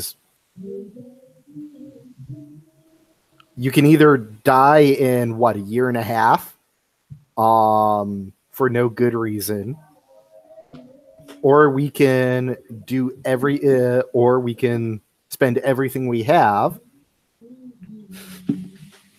because if we're going to die, might as well do some good with it. Yeah, and I mean, let me ask. Besides, we are the sacrifices to the world. That's what the agreement is. This power is for the good of the world, and we are going to die. And how we balance the two is up to us. I'm just wondering then if me being me, does it make it easier for you to think you can sacrifice people like me to your cause? But I'm just wondering because it's one thing to say it and another to do it, you know? Like you can make your plans now, but when you get there and you have to pull the trigger, I'm just wondering if you have like the gumption to do it. What do you really want to ask me? I kind of want to make a bet or I don't know, a proposition for you, Balhamon, because I'm just curious to see how far you can go. This isn't really a bet. It's more like a safety net for you. I'm just wondering, like, when the time comes and you find that you say you're gonna sacrifice all of us, but it turns out when you get to the end of it, it's just hard. It's harder than you think. You can say you can give us up, but when you actually get there, I just want you to know that if you can't do it, I'll do it for you.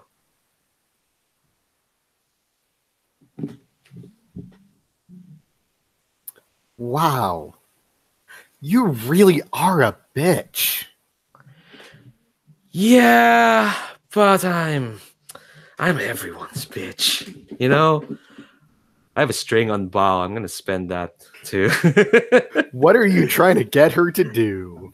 I'm trying to get her to agree to this, to basically kind of acknowledge that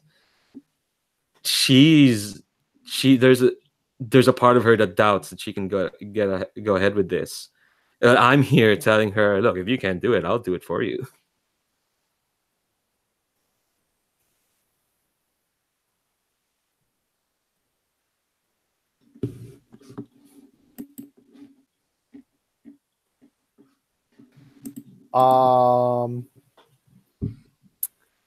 So the way this works for NPCs is they basically have to give you a condition in order for them to agree. And I think that what they're going to say is, fine, if you really want to kill a god, why don't you volunteer to be the first?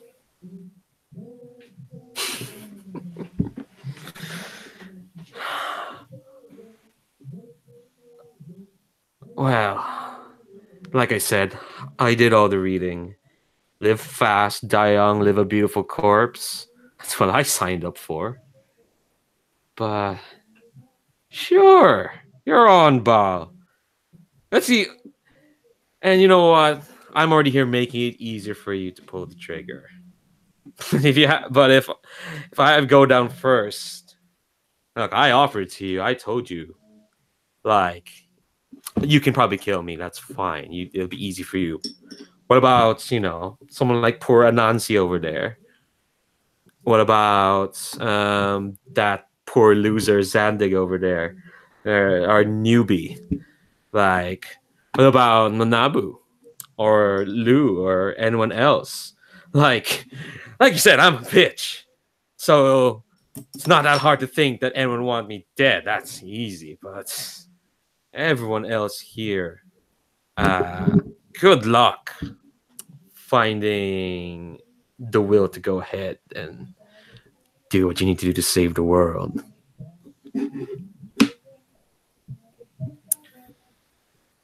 I'm willing to make sacrifices. And she pulls out a sheet of paper covered in script that it doesn't look like English, but you recognize that it's the exact agreement that you just made. And she hands you a tiny little knife for you to sign. Apparently, and she puts the knife on the table, you are too. I look at the agreement. I wonder if it's the exact rambly words I just said right there. Oh, yes. Word for word, somehow in the same language. I'm going to sign it. Prick. And just sign it. But I won't keep my eyes off her as I'm doing it. And I'm just kind of like, okay, Val, Well, come on, Dad. Whatever. You're all right. Let's. I'll see you at the end. At the end of all things. See if you have what it takes to change the world.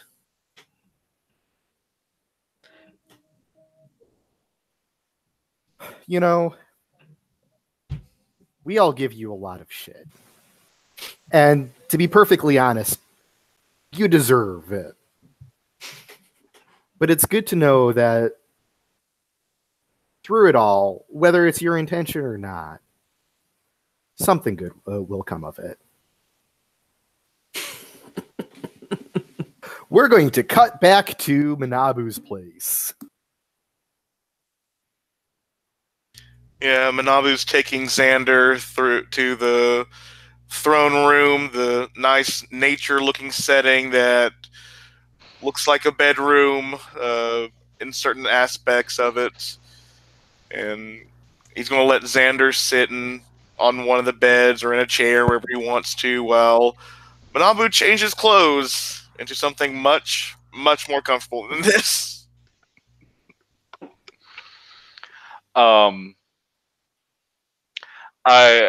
He sort of like slumps down wherever you put him, and he's just like there panting and head down, sort of trying to catch up with things.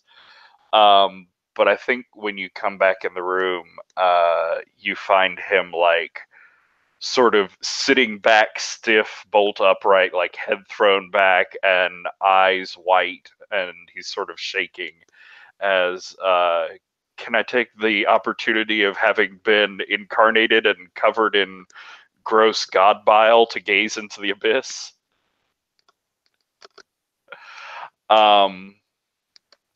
So I think what I'm looking for is like it's the real primal response here of like, why me, what the fuck, what is this for? I was here to like speak out against the pantheon. Why the fuck would I be a god?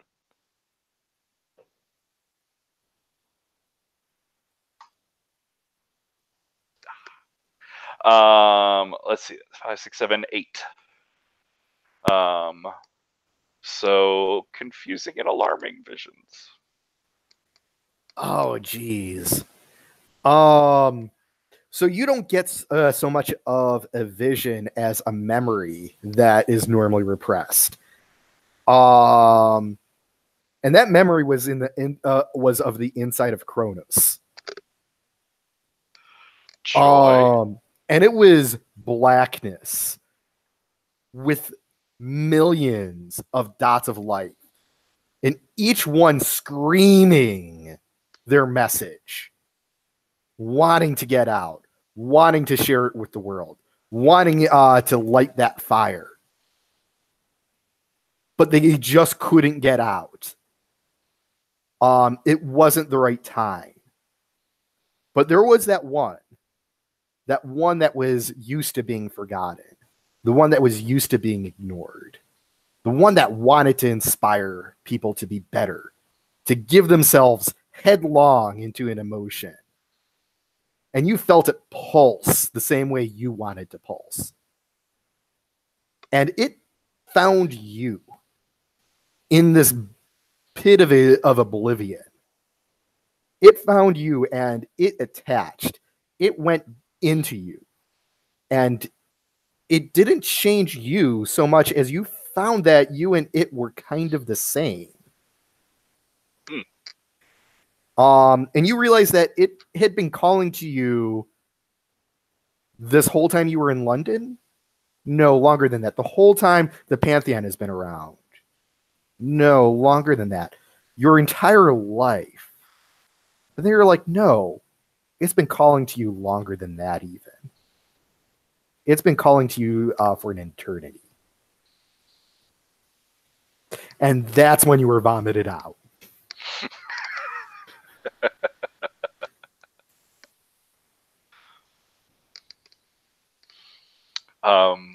Yeah, I think he's sort of stuck there in that trance, sort of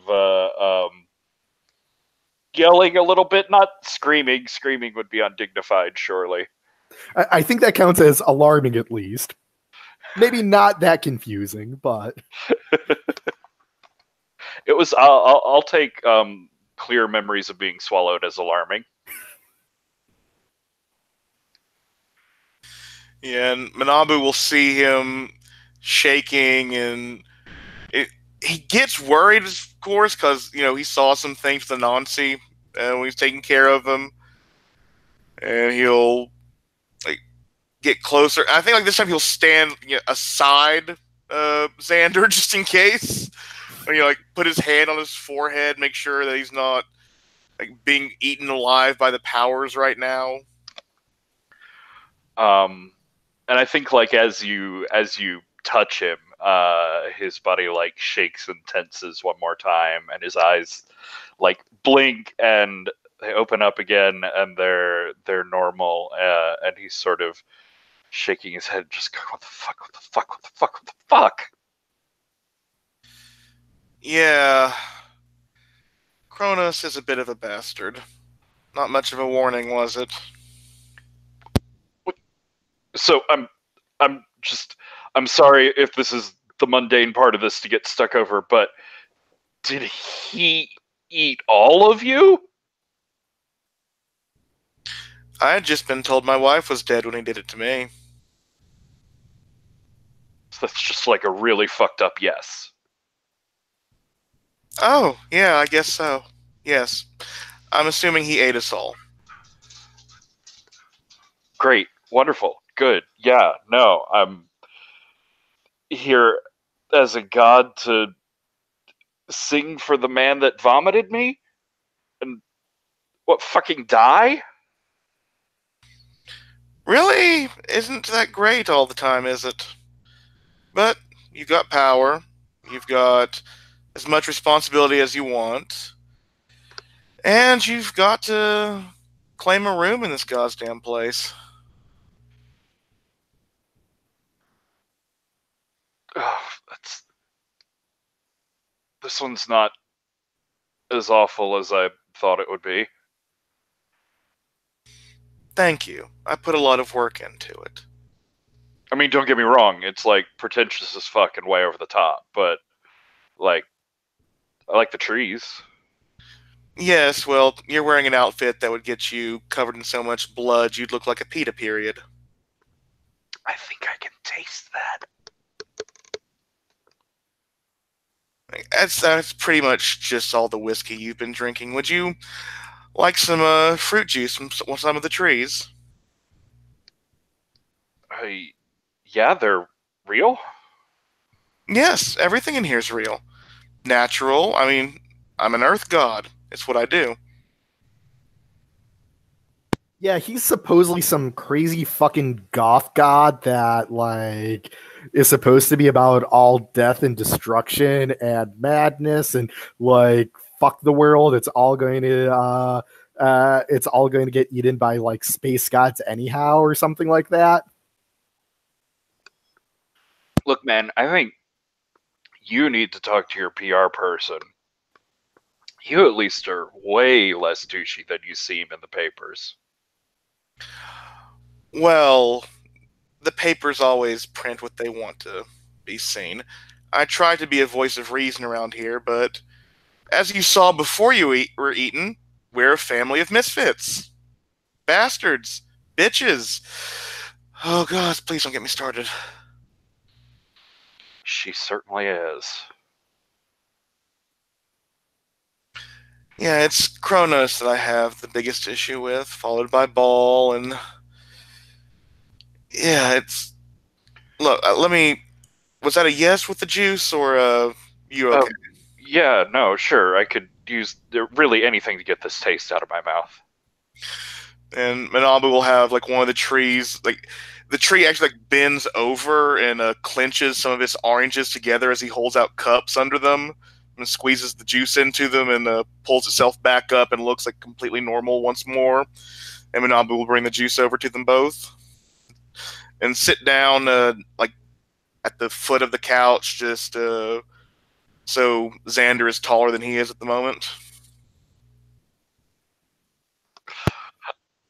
Um, The juice tastes good and sweet and tart and just wrong. It's full of wrong. I That think vitamin E.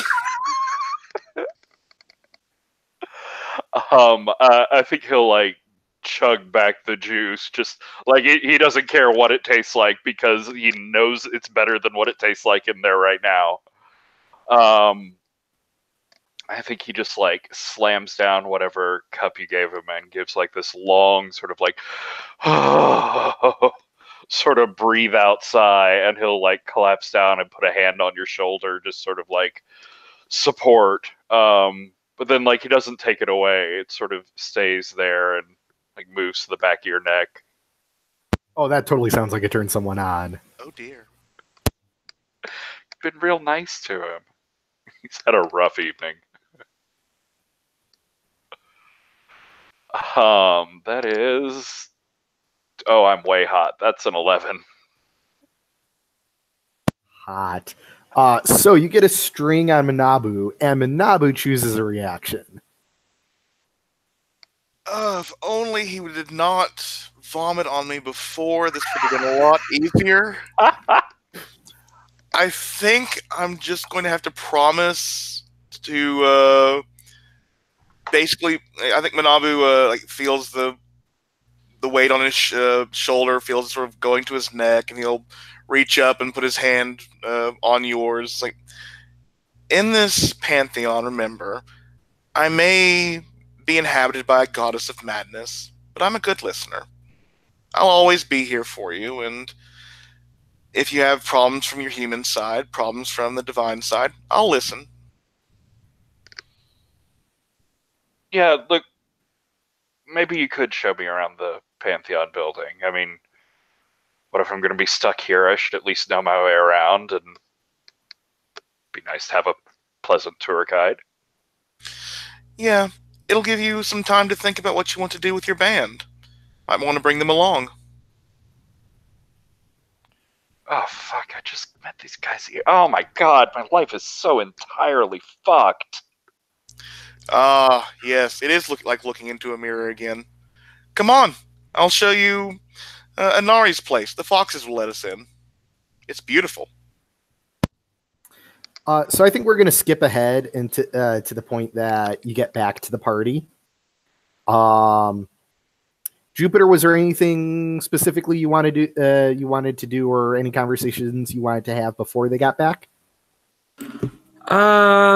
Not particularly. I think after the conversation with Baal, I just kind of felt idle chit chat. I might have invited Sally along because I think Kronos mentioned, "I invite your friends," and I realized she's my only friend, even though we're technically not meant to be not friends, but I guess we kind of are.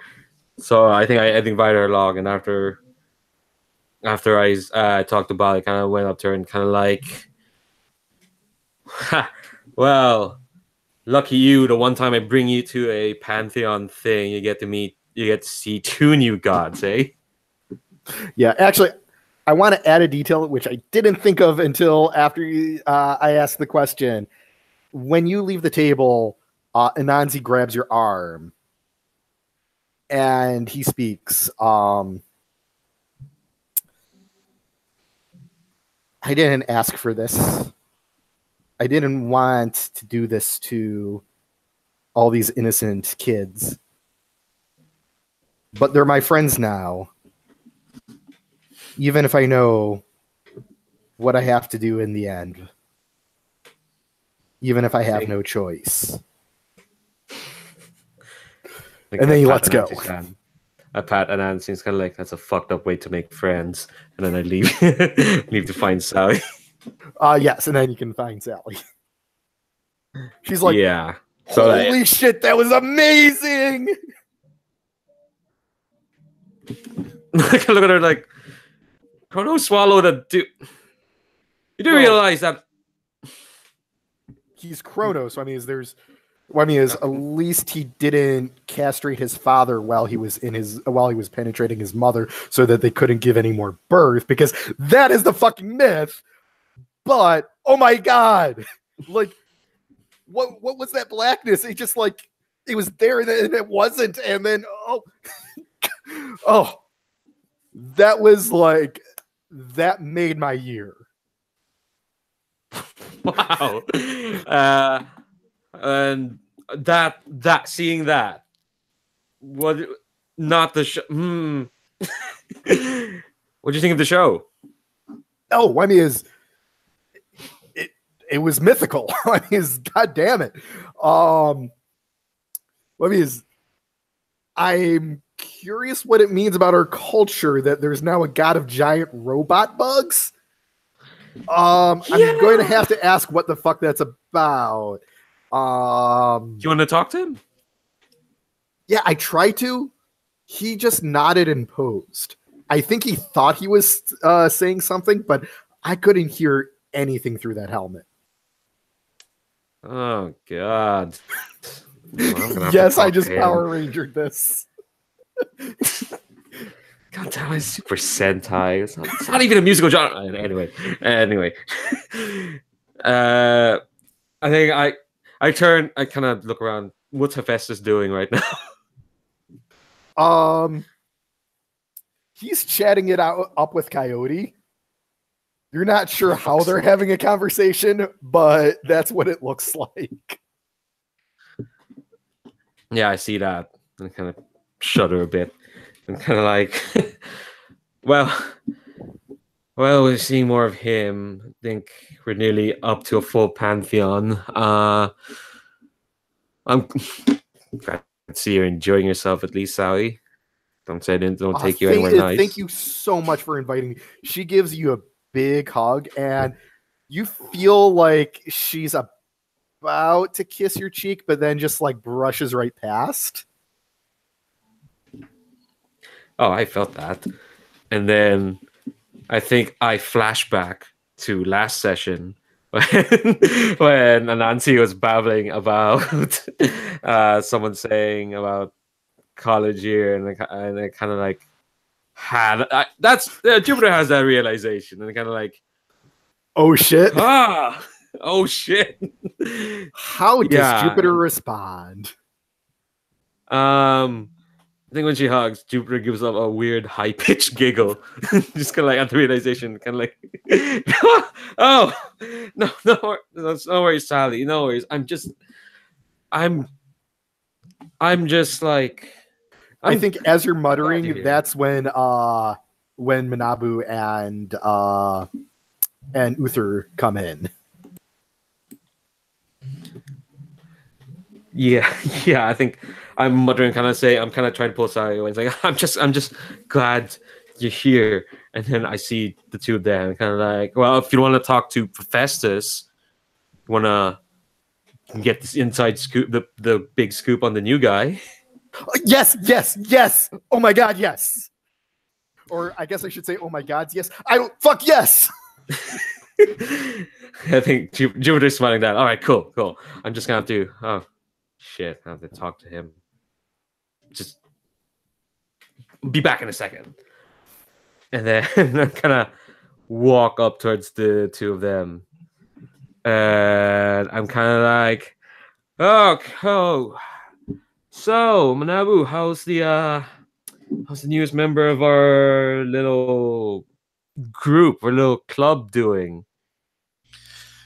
Doing well enough that I think he can answer questions directed at him. I mean, he's right here. True. That is a factual statement. Anyway, Zandig. No, wait, no, that's not your name anymore. No. Was that ever a name? Doesn't matter. What's your name now? What's your name? Who are you? My name, you don't need to worry about my name. What the fuck do you want? Because, I'll just say it right now.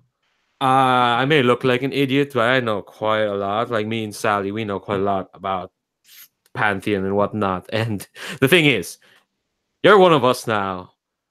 We're going to have to deal with each other all the time. And look, I can be a prick to you if I want, but there's a difference between before and after.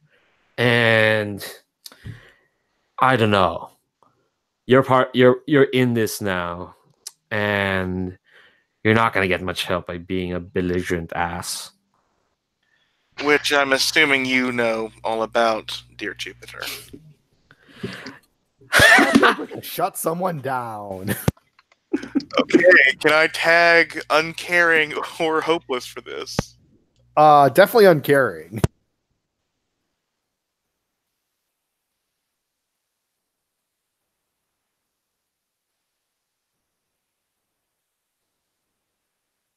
Okay, with that, I got an 8.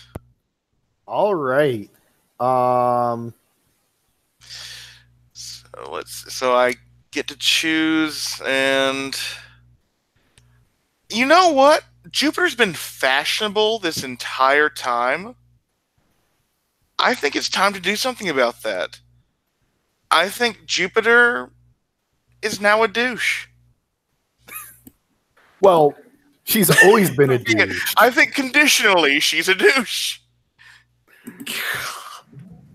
But Jupiter, So you get to give Manabu a condition back. oh, okay. I think Manabu's condition is gonna be busybody because no one asked him to start trying to take care of everyone else. You know, no, just meddling around, but in a very dad way. So, but yeah, busybody. So I'm giving him. You missed out. You could have given him the condition dad bod. Yeah, well, he doesn't look. Whatever I feel about Manabu, he doesn't have a dad bod. That's true. Yeah, not in the classical sense of the term. Yeah. So what did Manabu say again?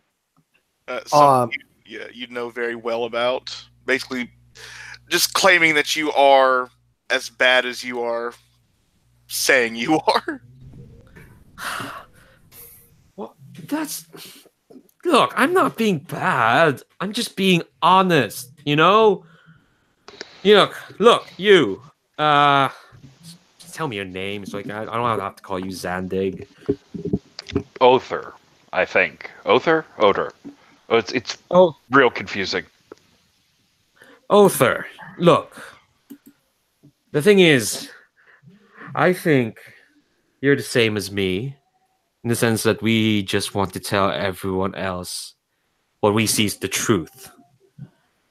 But the thing is, I don't know about you, but I don't know what's going to happen now, but I get the feeling your truths may be going to change.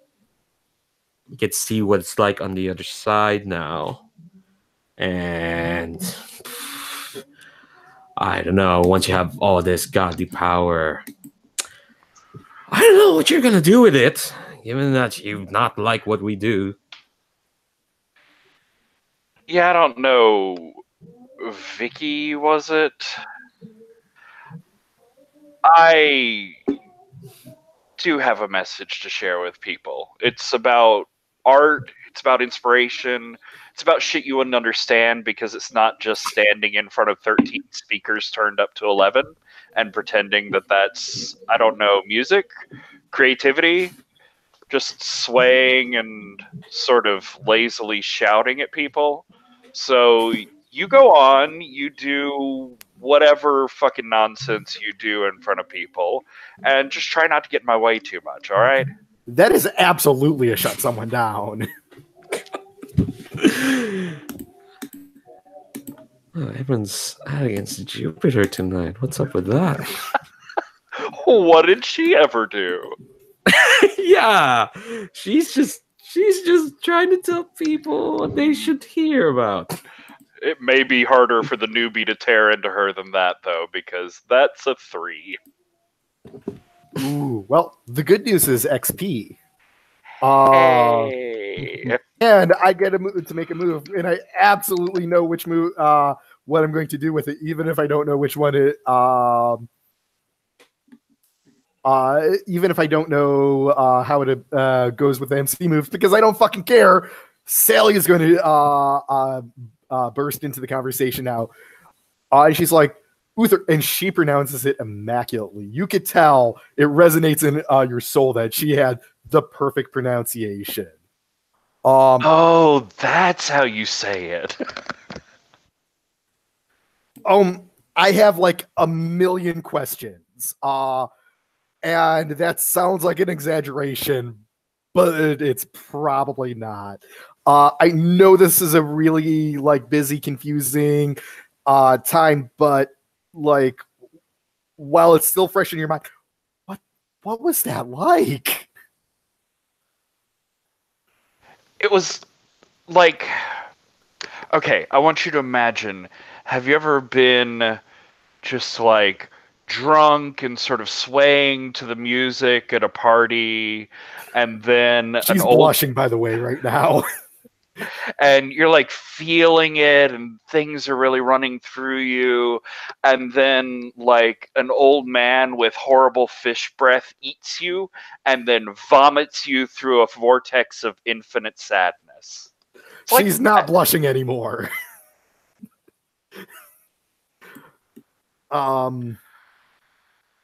Okay, so and then she gets really clinical. So inside the divine void, what did you see in there?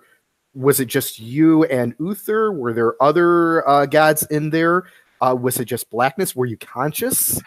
What the fuck? I saw your mother and Kronos getting it on. What the fuck is up with you people? He's just gonna storm away from her in this ridiculous nonsense. That is a run. That absolutely sounds like a runaway. God damn it, I'm bad at that too. Which is why I love making you roll it. I just want to make out with people and recite prophecies. That would be a 7 if my volatile weren't so bad, so that's a 6. Yeah, so you storm away. You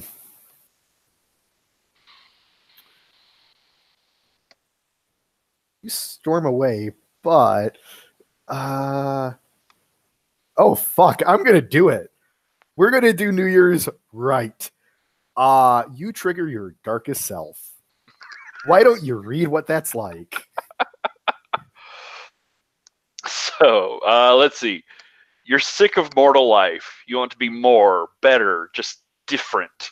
Take every chance to hang with the freaks, geeks, and uniques at the expense of every other concern.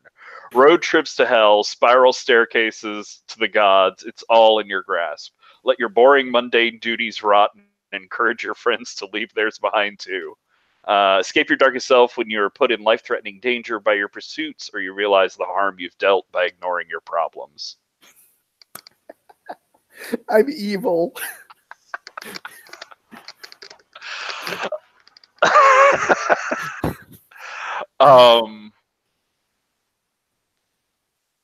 Yeah, I think he's gonna storm out and sort of like wave at his bassist and drummer, like, "Come on, we're getting out of here," sort of thing. Bring the instruments, or we won't get our rental fee back. And I don't know. He's heading out the door. I'm not sure where he's heading to, too. But this place is lame and awful and just filled with fake. Yeah. So Jupiter, the new guy, the new kid, just like blew up at your friend. I think I sigh and it's kind of like I look awkward, which is weird because Manabu's there and he gets to see me look awkward. I'm kind of like, yeah, sorry about that. He's kind of a prick. I mean, you saw his set. I mean, fuck. I'm gonna have to talk to like some friends I have in the psychology department. Like, figuring out what's going through his head is going to be like that. That's going to be like a master's thesis for one of them. God, you're always so analytical, Sally. Like, you know those questions. You could have just asked me those. But I try to. when they were when it was fresh in your head. And you didn't talk to me for 6 months. Yeah, about that. Look, look, Uther, he's kind of not wrong about me being a belligerent ass, I guess. Oh, I mean, hell. God, I've known that since I first met you. That's nothing new, Vic. Yeah. I'm looking down at my feet at the moment. Oh, I want to spin my string on Sally. Yes. What are you gonna have her do? I want to tempt her to tell Vic her true feelings.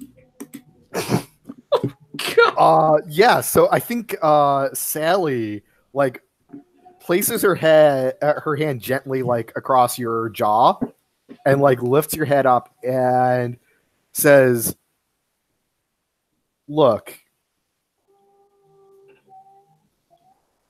I know you've got your faults, but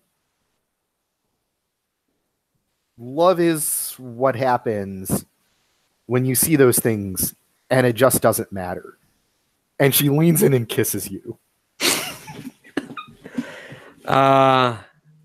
Well, Yeah, he's she one- didn't need she didn't need much encouragement for that. And No, she didn't.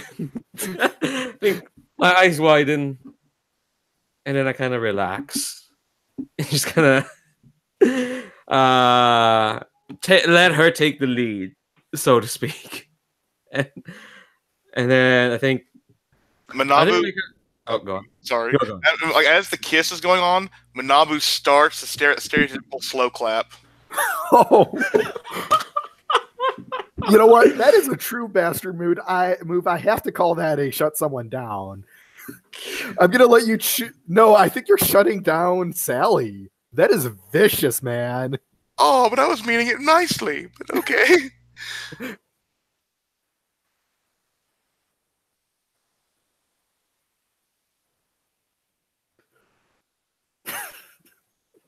Well, good news is I leveled up.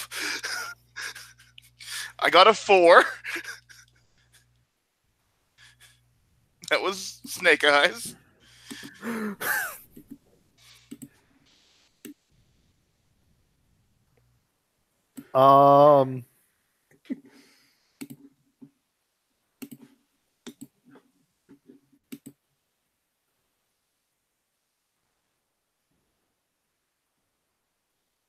Yeah, so I think at the slow clap, like the room just quiets down and all eyes are on Sally and Jupiter.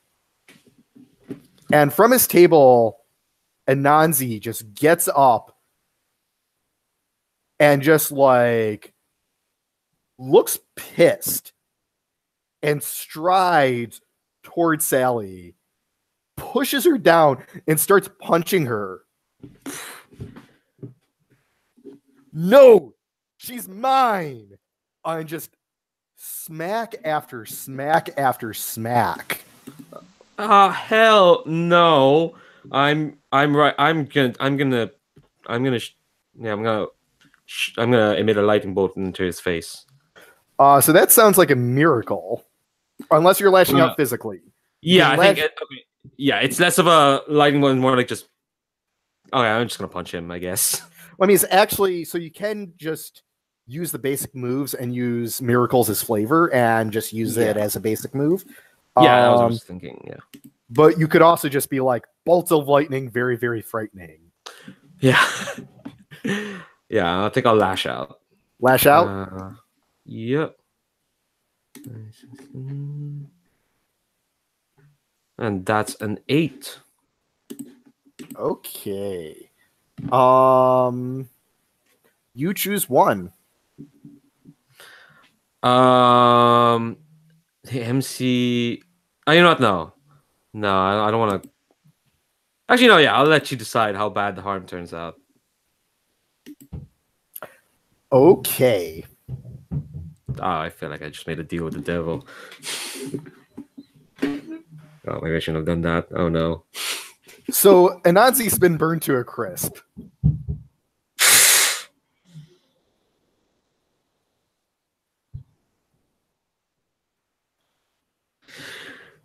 Like, I mean, literally burn to a crisp. Hey, hey, Uther. Uther? Dave's not entirely sure. Bitch. Oh no, I'm sorry, you're not in the room anymore. Hey, Manabu. Jupiter just killed Anansi. Weren't you trying to help him get better? I was mainly trying to help Inari find him. And to be very honest, I needed to talk to Ball about her plan. And I mean, if any one of us was going to be sacrificed, Well, that brings to it's still the same. Ball's reaction, which is a screaming cry of no. And fire like erupts all around her. Oh, God damn it. And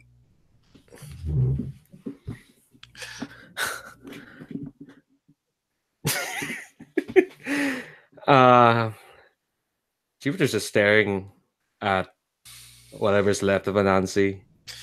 yeah, I think Manabu lifts Jupiter and Sally up and like looks at Jupiter to get her out of here now. Yeah, I'm gonna lead Sally. We're not even gonna like teleport out like she always does. I'm just gonna lead Sally out of the building. Yeah, Sally is not looking very good. Yeah. I think I'm gonna try and take her to somewhere where she can get some help. That's how I exit out there. So we'll get back to. Let's switch to Uther. Uther. I think Uther. Other, yeah.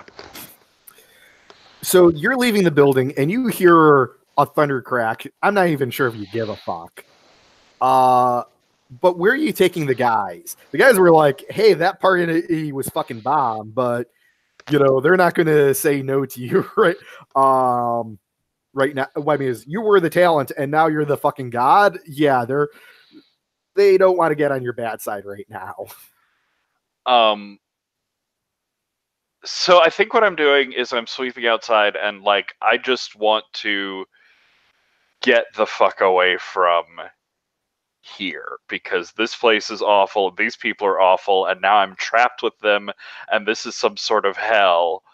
But I've been somewhere recently that was like actually nice. Like it was actually, for a moment, it was comforting and peaceful in Manabu's room, which was sort of this like Glen Forest primordial woods sort of feel to it. And so I think as I come outside of the concert hall, like there's just an unexpected like copse of trees just in the middle of the parking lot. And I sort of eyebrow quirked head towards it and start going deeper and deeper in. And I'm wondering if I could do my through the looking glass move. Oh, absolutely. So I want to slip into a supernatural world. I want to slip into what he would think is Manabu's sort of primordial forest. It's But probably obviously more it's likely not. Shub Niggeroth's primordial forest. We'll see how well things go there for me.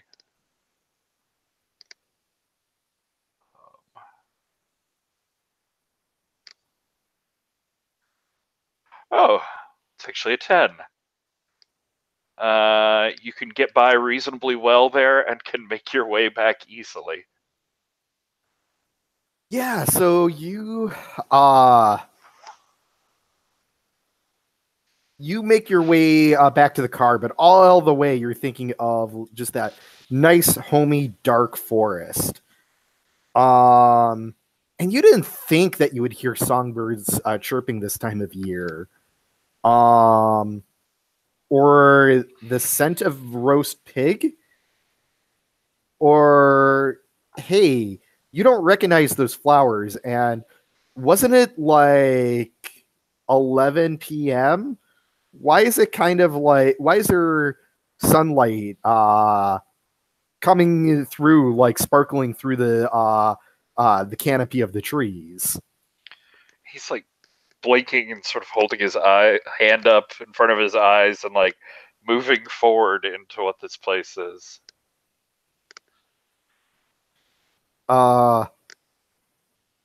Hey Zan, is this normal now? Because I don't think the van's here. Um, I think they say it in like Swedish. You seem sweet. Like this is a Swedish band. I like it. Yeah. We're on our way to Eurovision after this. Oh, you'll rock Eurovision.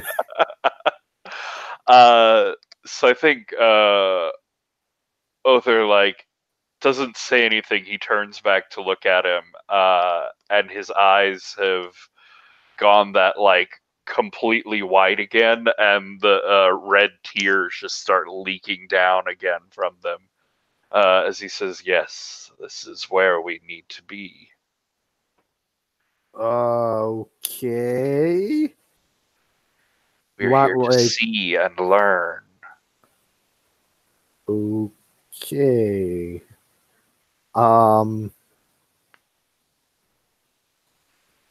You hear the members of the band like whispering, and they're, if you were more in your right mind, they would sound worried, but I don't think you really give a fuck right now. Yeah, I sort of like I'm not concerned about their whisperings, but I grab them both by the collar because like I know they're not seeing it right, and I pull their heads up next to mine and I say, "Don't you see? Look, the truth, the light. It has the truth in it. We have to find it." I think from there you hear the sound of pan flutes. And yeah, I'll sort of like release and push them back a little bit and just turn away like they're gone from my world, and head towards the music. Yeah, you definitely hear like from behind you, you hear like quick argument and like the three guys like rushing to follow you.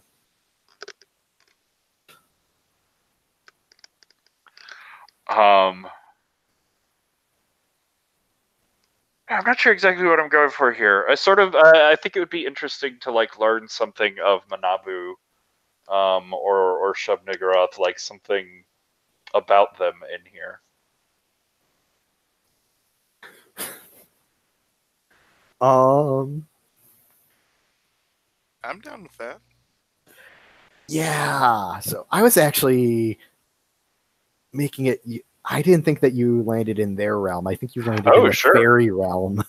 Oh, that's fine. No, I mean that's what he was. You could still learn something about it, but that's where I was like thinking of. Like I'm like, yeah, you are like. I don't think there is a. I mean, I don't have. David does not have enough knowledge to send you to something like fuck. I can't even remember the name of it. But some of the other realms in Lovecraftian mythology. But also what you were describing doesn't sound like them at all. So I was like, well, you're talking about a land of woods and magic and goat people.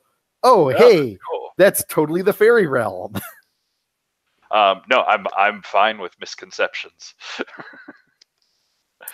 But yeah, he would be seeking something that could impart some wisdom to him. Like I know what he feels is that there are oaths and omens in this forest, and that's what he's wanting. He's wanting an omen. Yeah. So you find a clearing by just trudging through the thicket, and there are three short, squat people, where their bottom halves being goats, playing the pan flute just for the sheer fucking joy of it. And we're going to move to Manabu. Well, I am staring down Ball, who is throwing out flames in this crowded ballroom. It's, you need to calm down. Do you realize what that bitch just robbed us of? What we could have done with what could have been done with that power that is now wasted? Yes, I do realize what you think you've lost.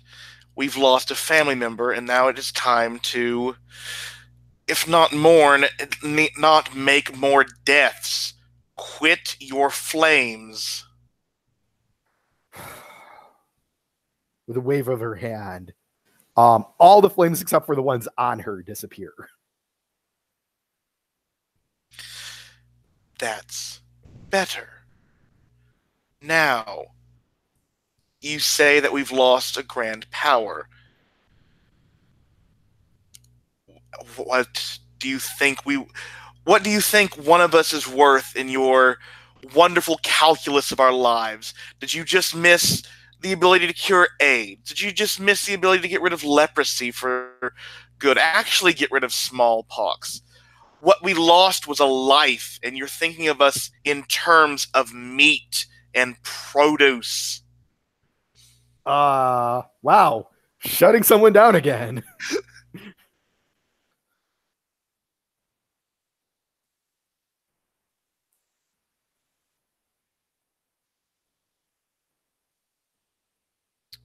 Woot! I got a 10, which is going to go well with the move I chose for my advance.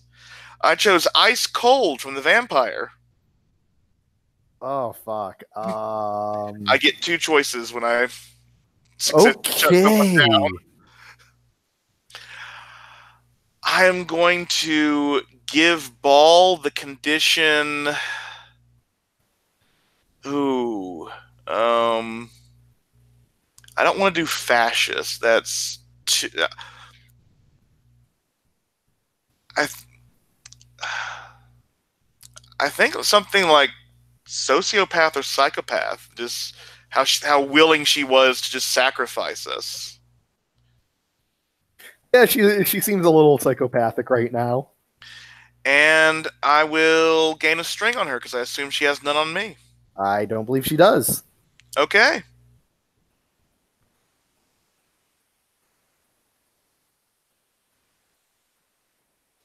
I think she just gets very quiet and very softly says, I'm not the one who turned us into sacrifices. I just want them to be. But if we are going to be sacrificed, I want it for the benefit of the world, not just for our own fame. I agree, but there are better ways to go about this. Mark, work with Jupiter at the very least. She knows when we were turned. She's been keeping track of this. Mark and wait until our final day, and then sacrifice us then. What do you think I was trying to do?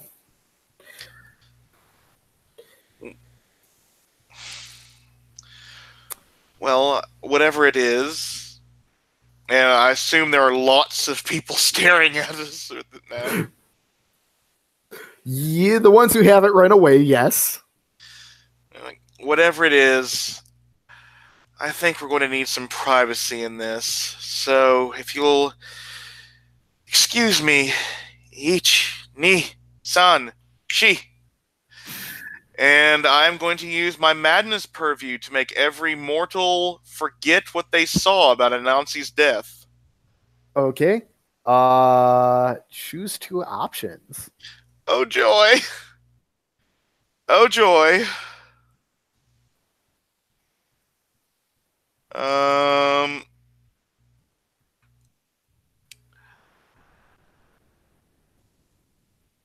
Oh, I think it's going to be someone sees what you don't want them to, and your god's personality takes over for a time.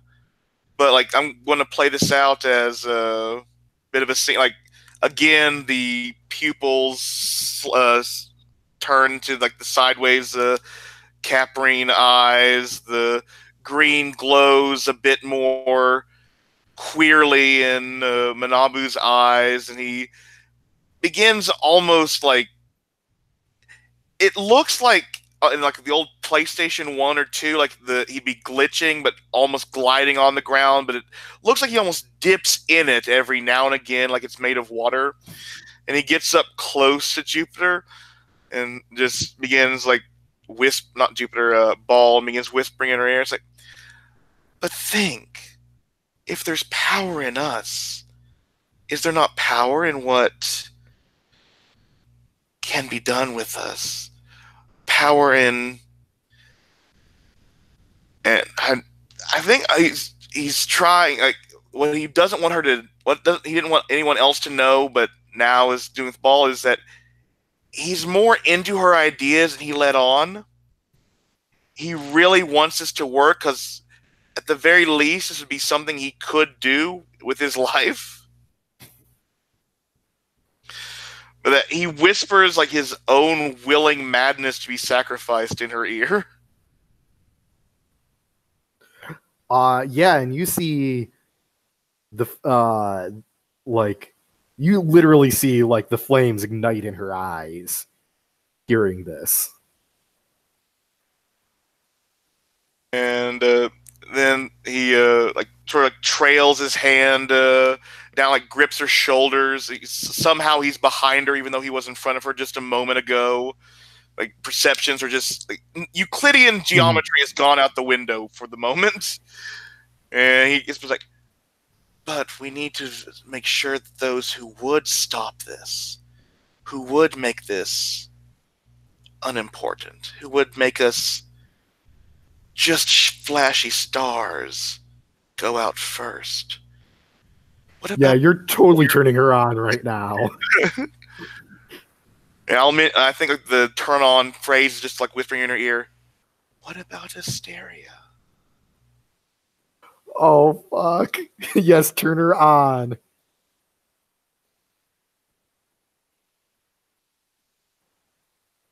And that's a 5.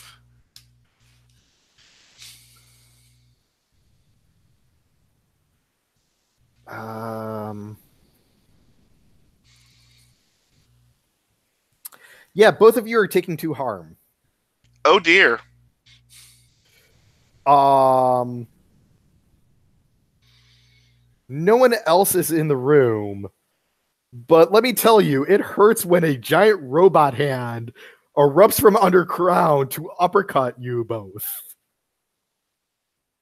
And you are both currently mid-air above the Pantheon building.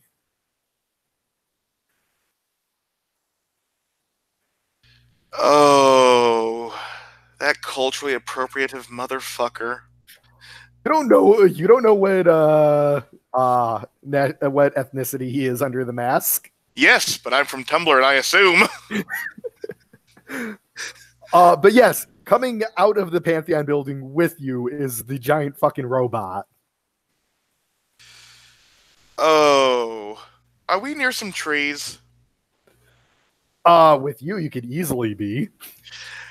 Yeah, I think Manabu like raises, like, if he's close enough to the tree, raises his hand and is summoning a god's damn Shoggoth to make this a fairer fight. I believe that's a move. It is. I need to roll my volatile. We'll come back with the result and move to Jupiter. How bad is Sally? Out of game 2 harm. In game, the left side of her face is all fucked up. Oh, great. We match.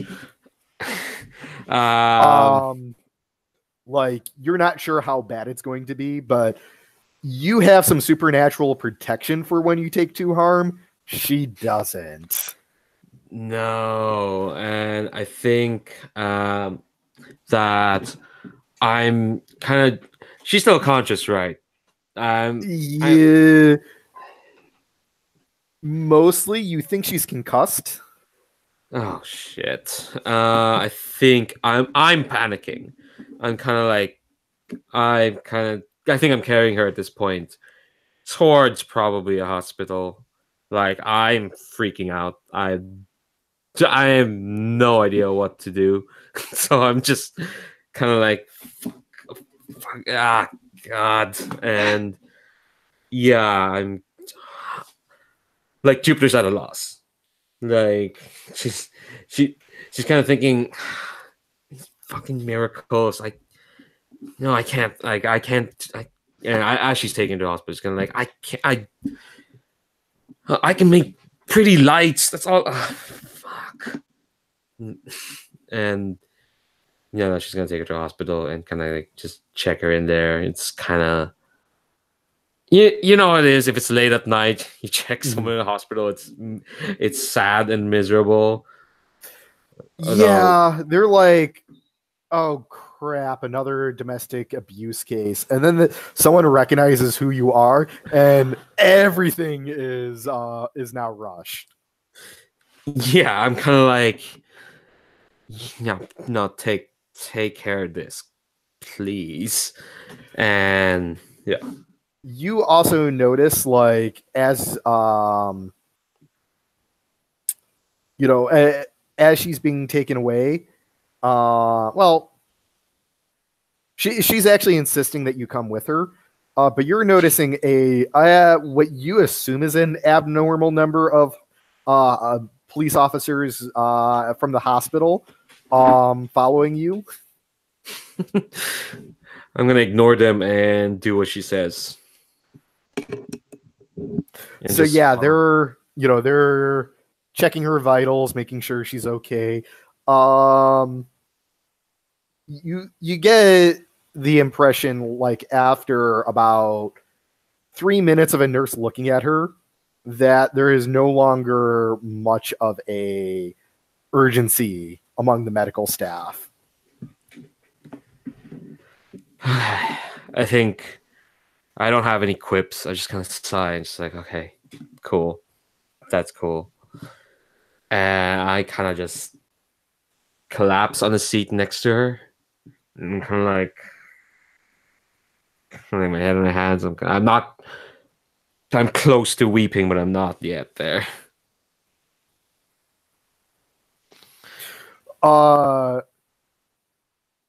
You kind of hear in a dazed voice her saying, "Best night ever." I think that's what I kind of a little bit of a snort and kind of like, love gonna survive that, Sally. You're crying for me.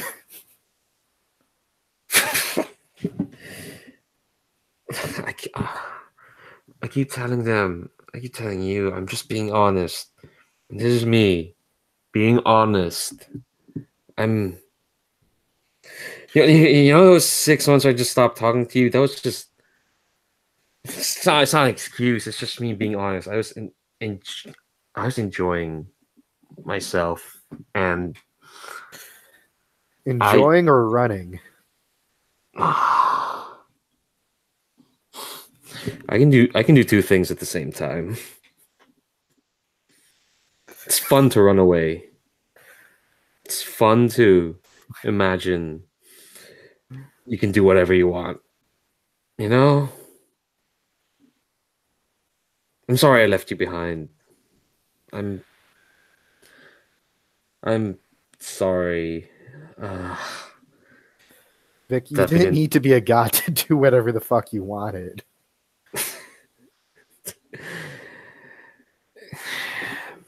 It was kind of a push. That was just what being a god was. But when you're running so fast, you forget. You forget a lot of things. People you care about, I guess. People cared about you. I'm oh fuck. I'm sorry. I'm just You always want the easy thing. Doesn't everyone want that? You weren't so easy.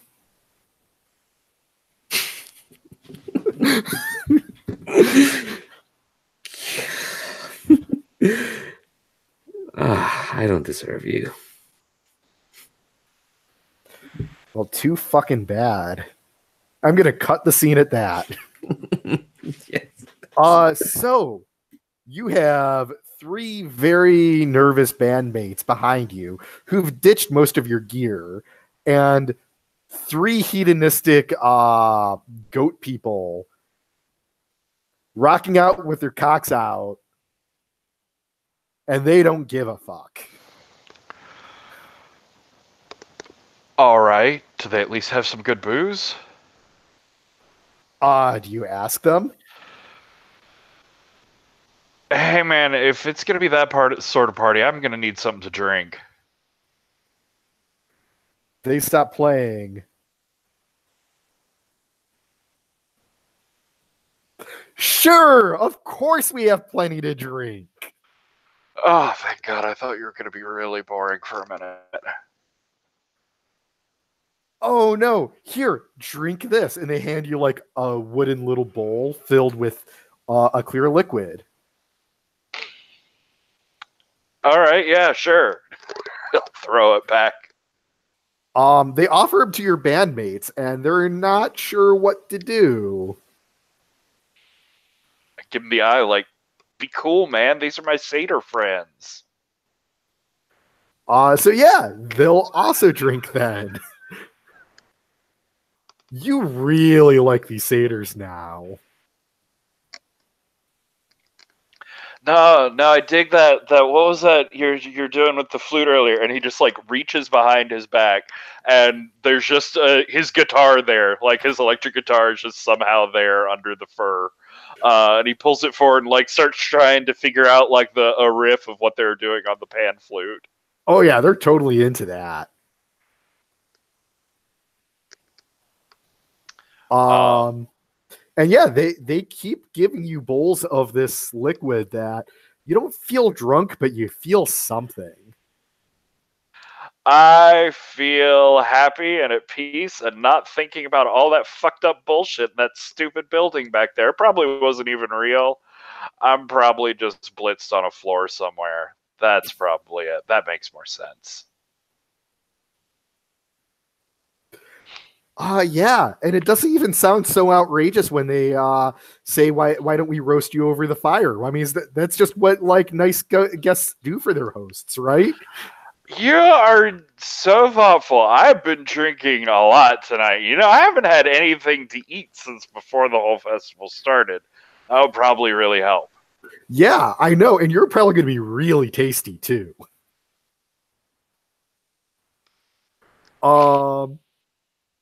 And one of your bandmates is like, no, me first. And he like ties himself to the spit. And the satyrs put him over the fire. And it takes about 5 minutes before he starts screaming because he's being cooked alive. Oh shit. I think I run over and start like trying to hit the spit over with my guitar. Yeah, keep your cool.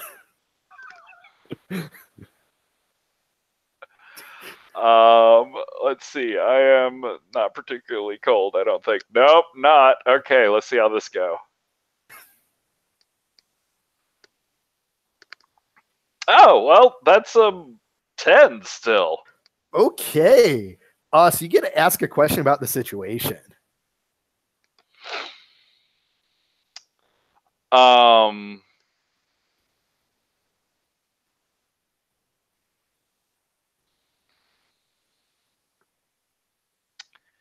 Yeah, so I run over and like knock over the spit, and as I'm like grabbing him to pull the ropes off of him, I look around.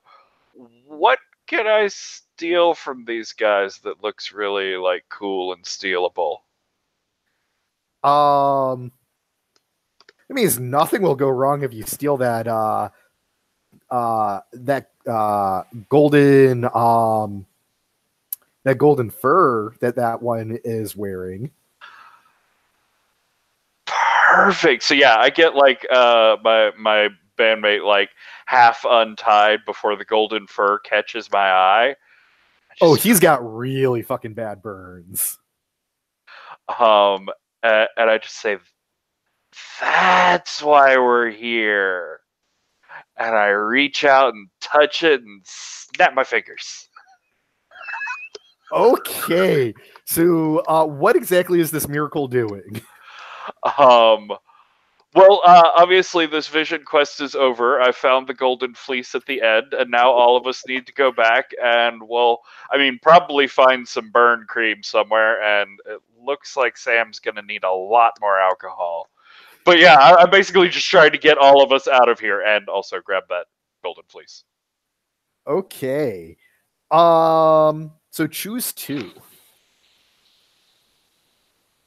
Oh, dear. You designed this move. It's your fucking fault. I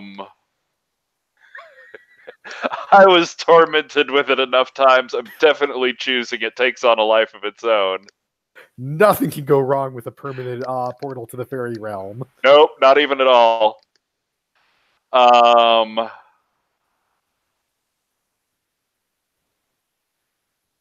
Someone sees what you don't want them to, I think.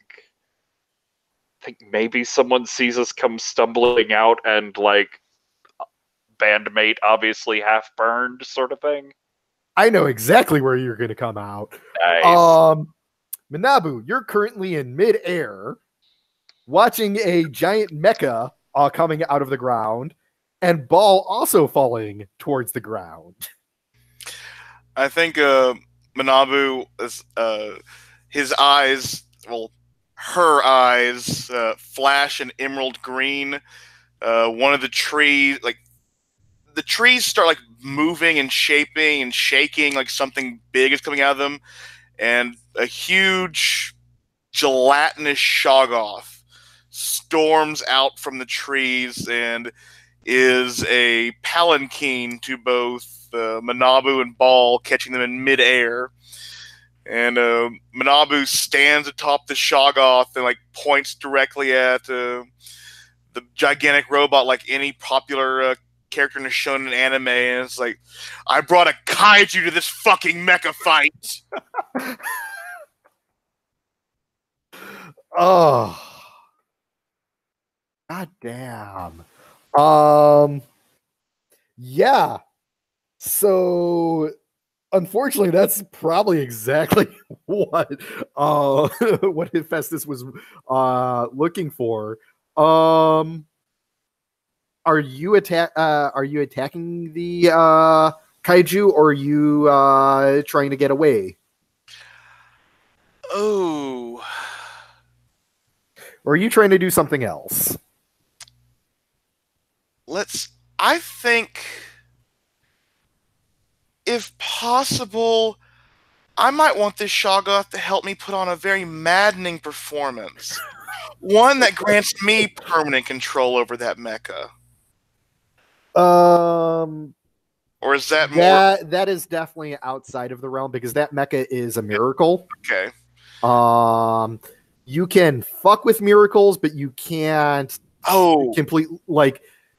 you can't fundamentally change miracles. Can I disassemble the robots since it's a piecemeal contraption? Oh yes, that is. You could do a magical. That would be a miracle. You could do a magical attack using the Shoggoth that forces the mecha temporarily apart. Because that totally happens within the genre. I think I'll do that. I think it'll be Madness Tentacle Psycho Drill X will spike through the beast at the count of 4. And this miracle obviously will draw the attention of Coyote, because of course it will. That won't draw. That won't. I mean, he'll choose the right side, won't he? Yes, the side of fuck everything. I mean, I didn't insult him terribly at the dinner. And since I got a 7 to 9 on this, I think I will let this miracle take on a life of its own. Okay. Oh, so that was you got a 7 to 9 to some of the. Yeah. So I think what I want from that is that the spirits in my domain gossip about me, Okay. and I'm sure Hattie is always in my domain with Alan to hear this gossip.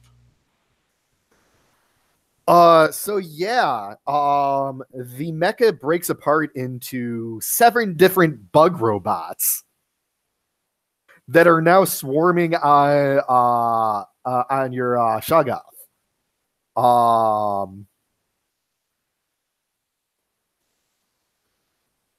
I don't know how the sequence goes down from here. I think I'm going to spend the string I got on Ball to tempt her to find Hephaestus and put an end to this while I keep the robots busy. Oh yeah. Yeah, sure. Ball totally turns into a fireball and takes out the giant beetle on the other side on the Shoggoth's back. Because his Festus is not inside it. He's riding on top of it because fucking yeah. However, Ball is not very particular and goes through the Shoggoth to do it. Oh no, Mary! I just named you! So you see the fireball, the glowing ball of fiery metal going off into the distance and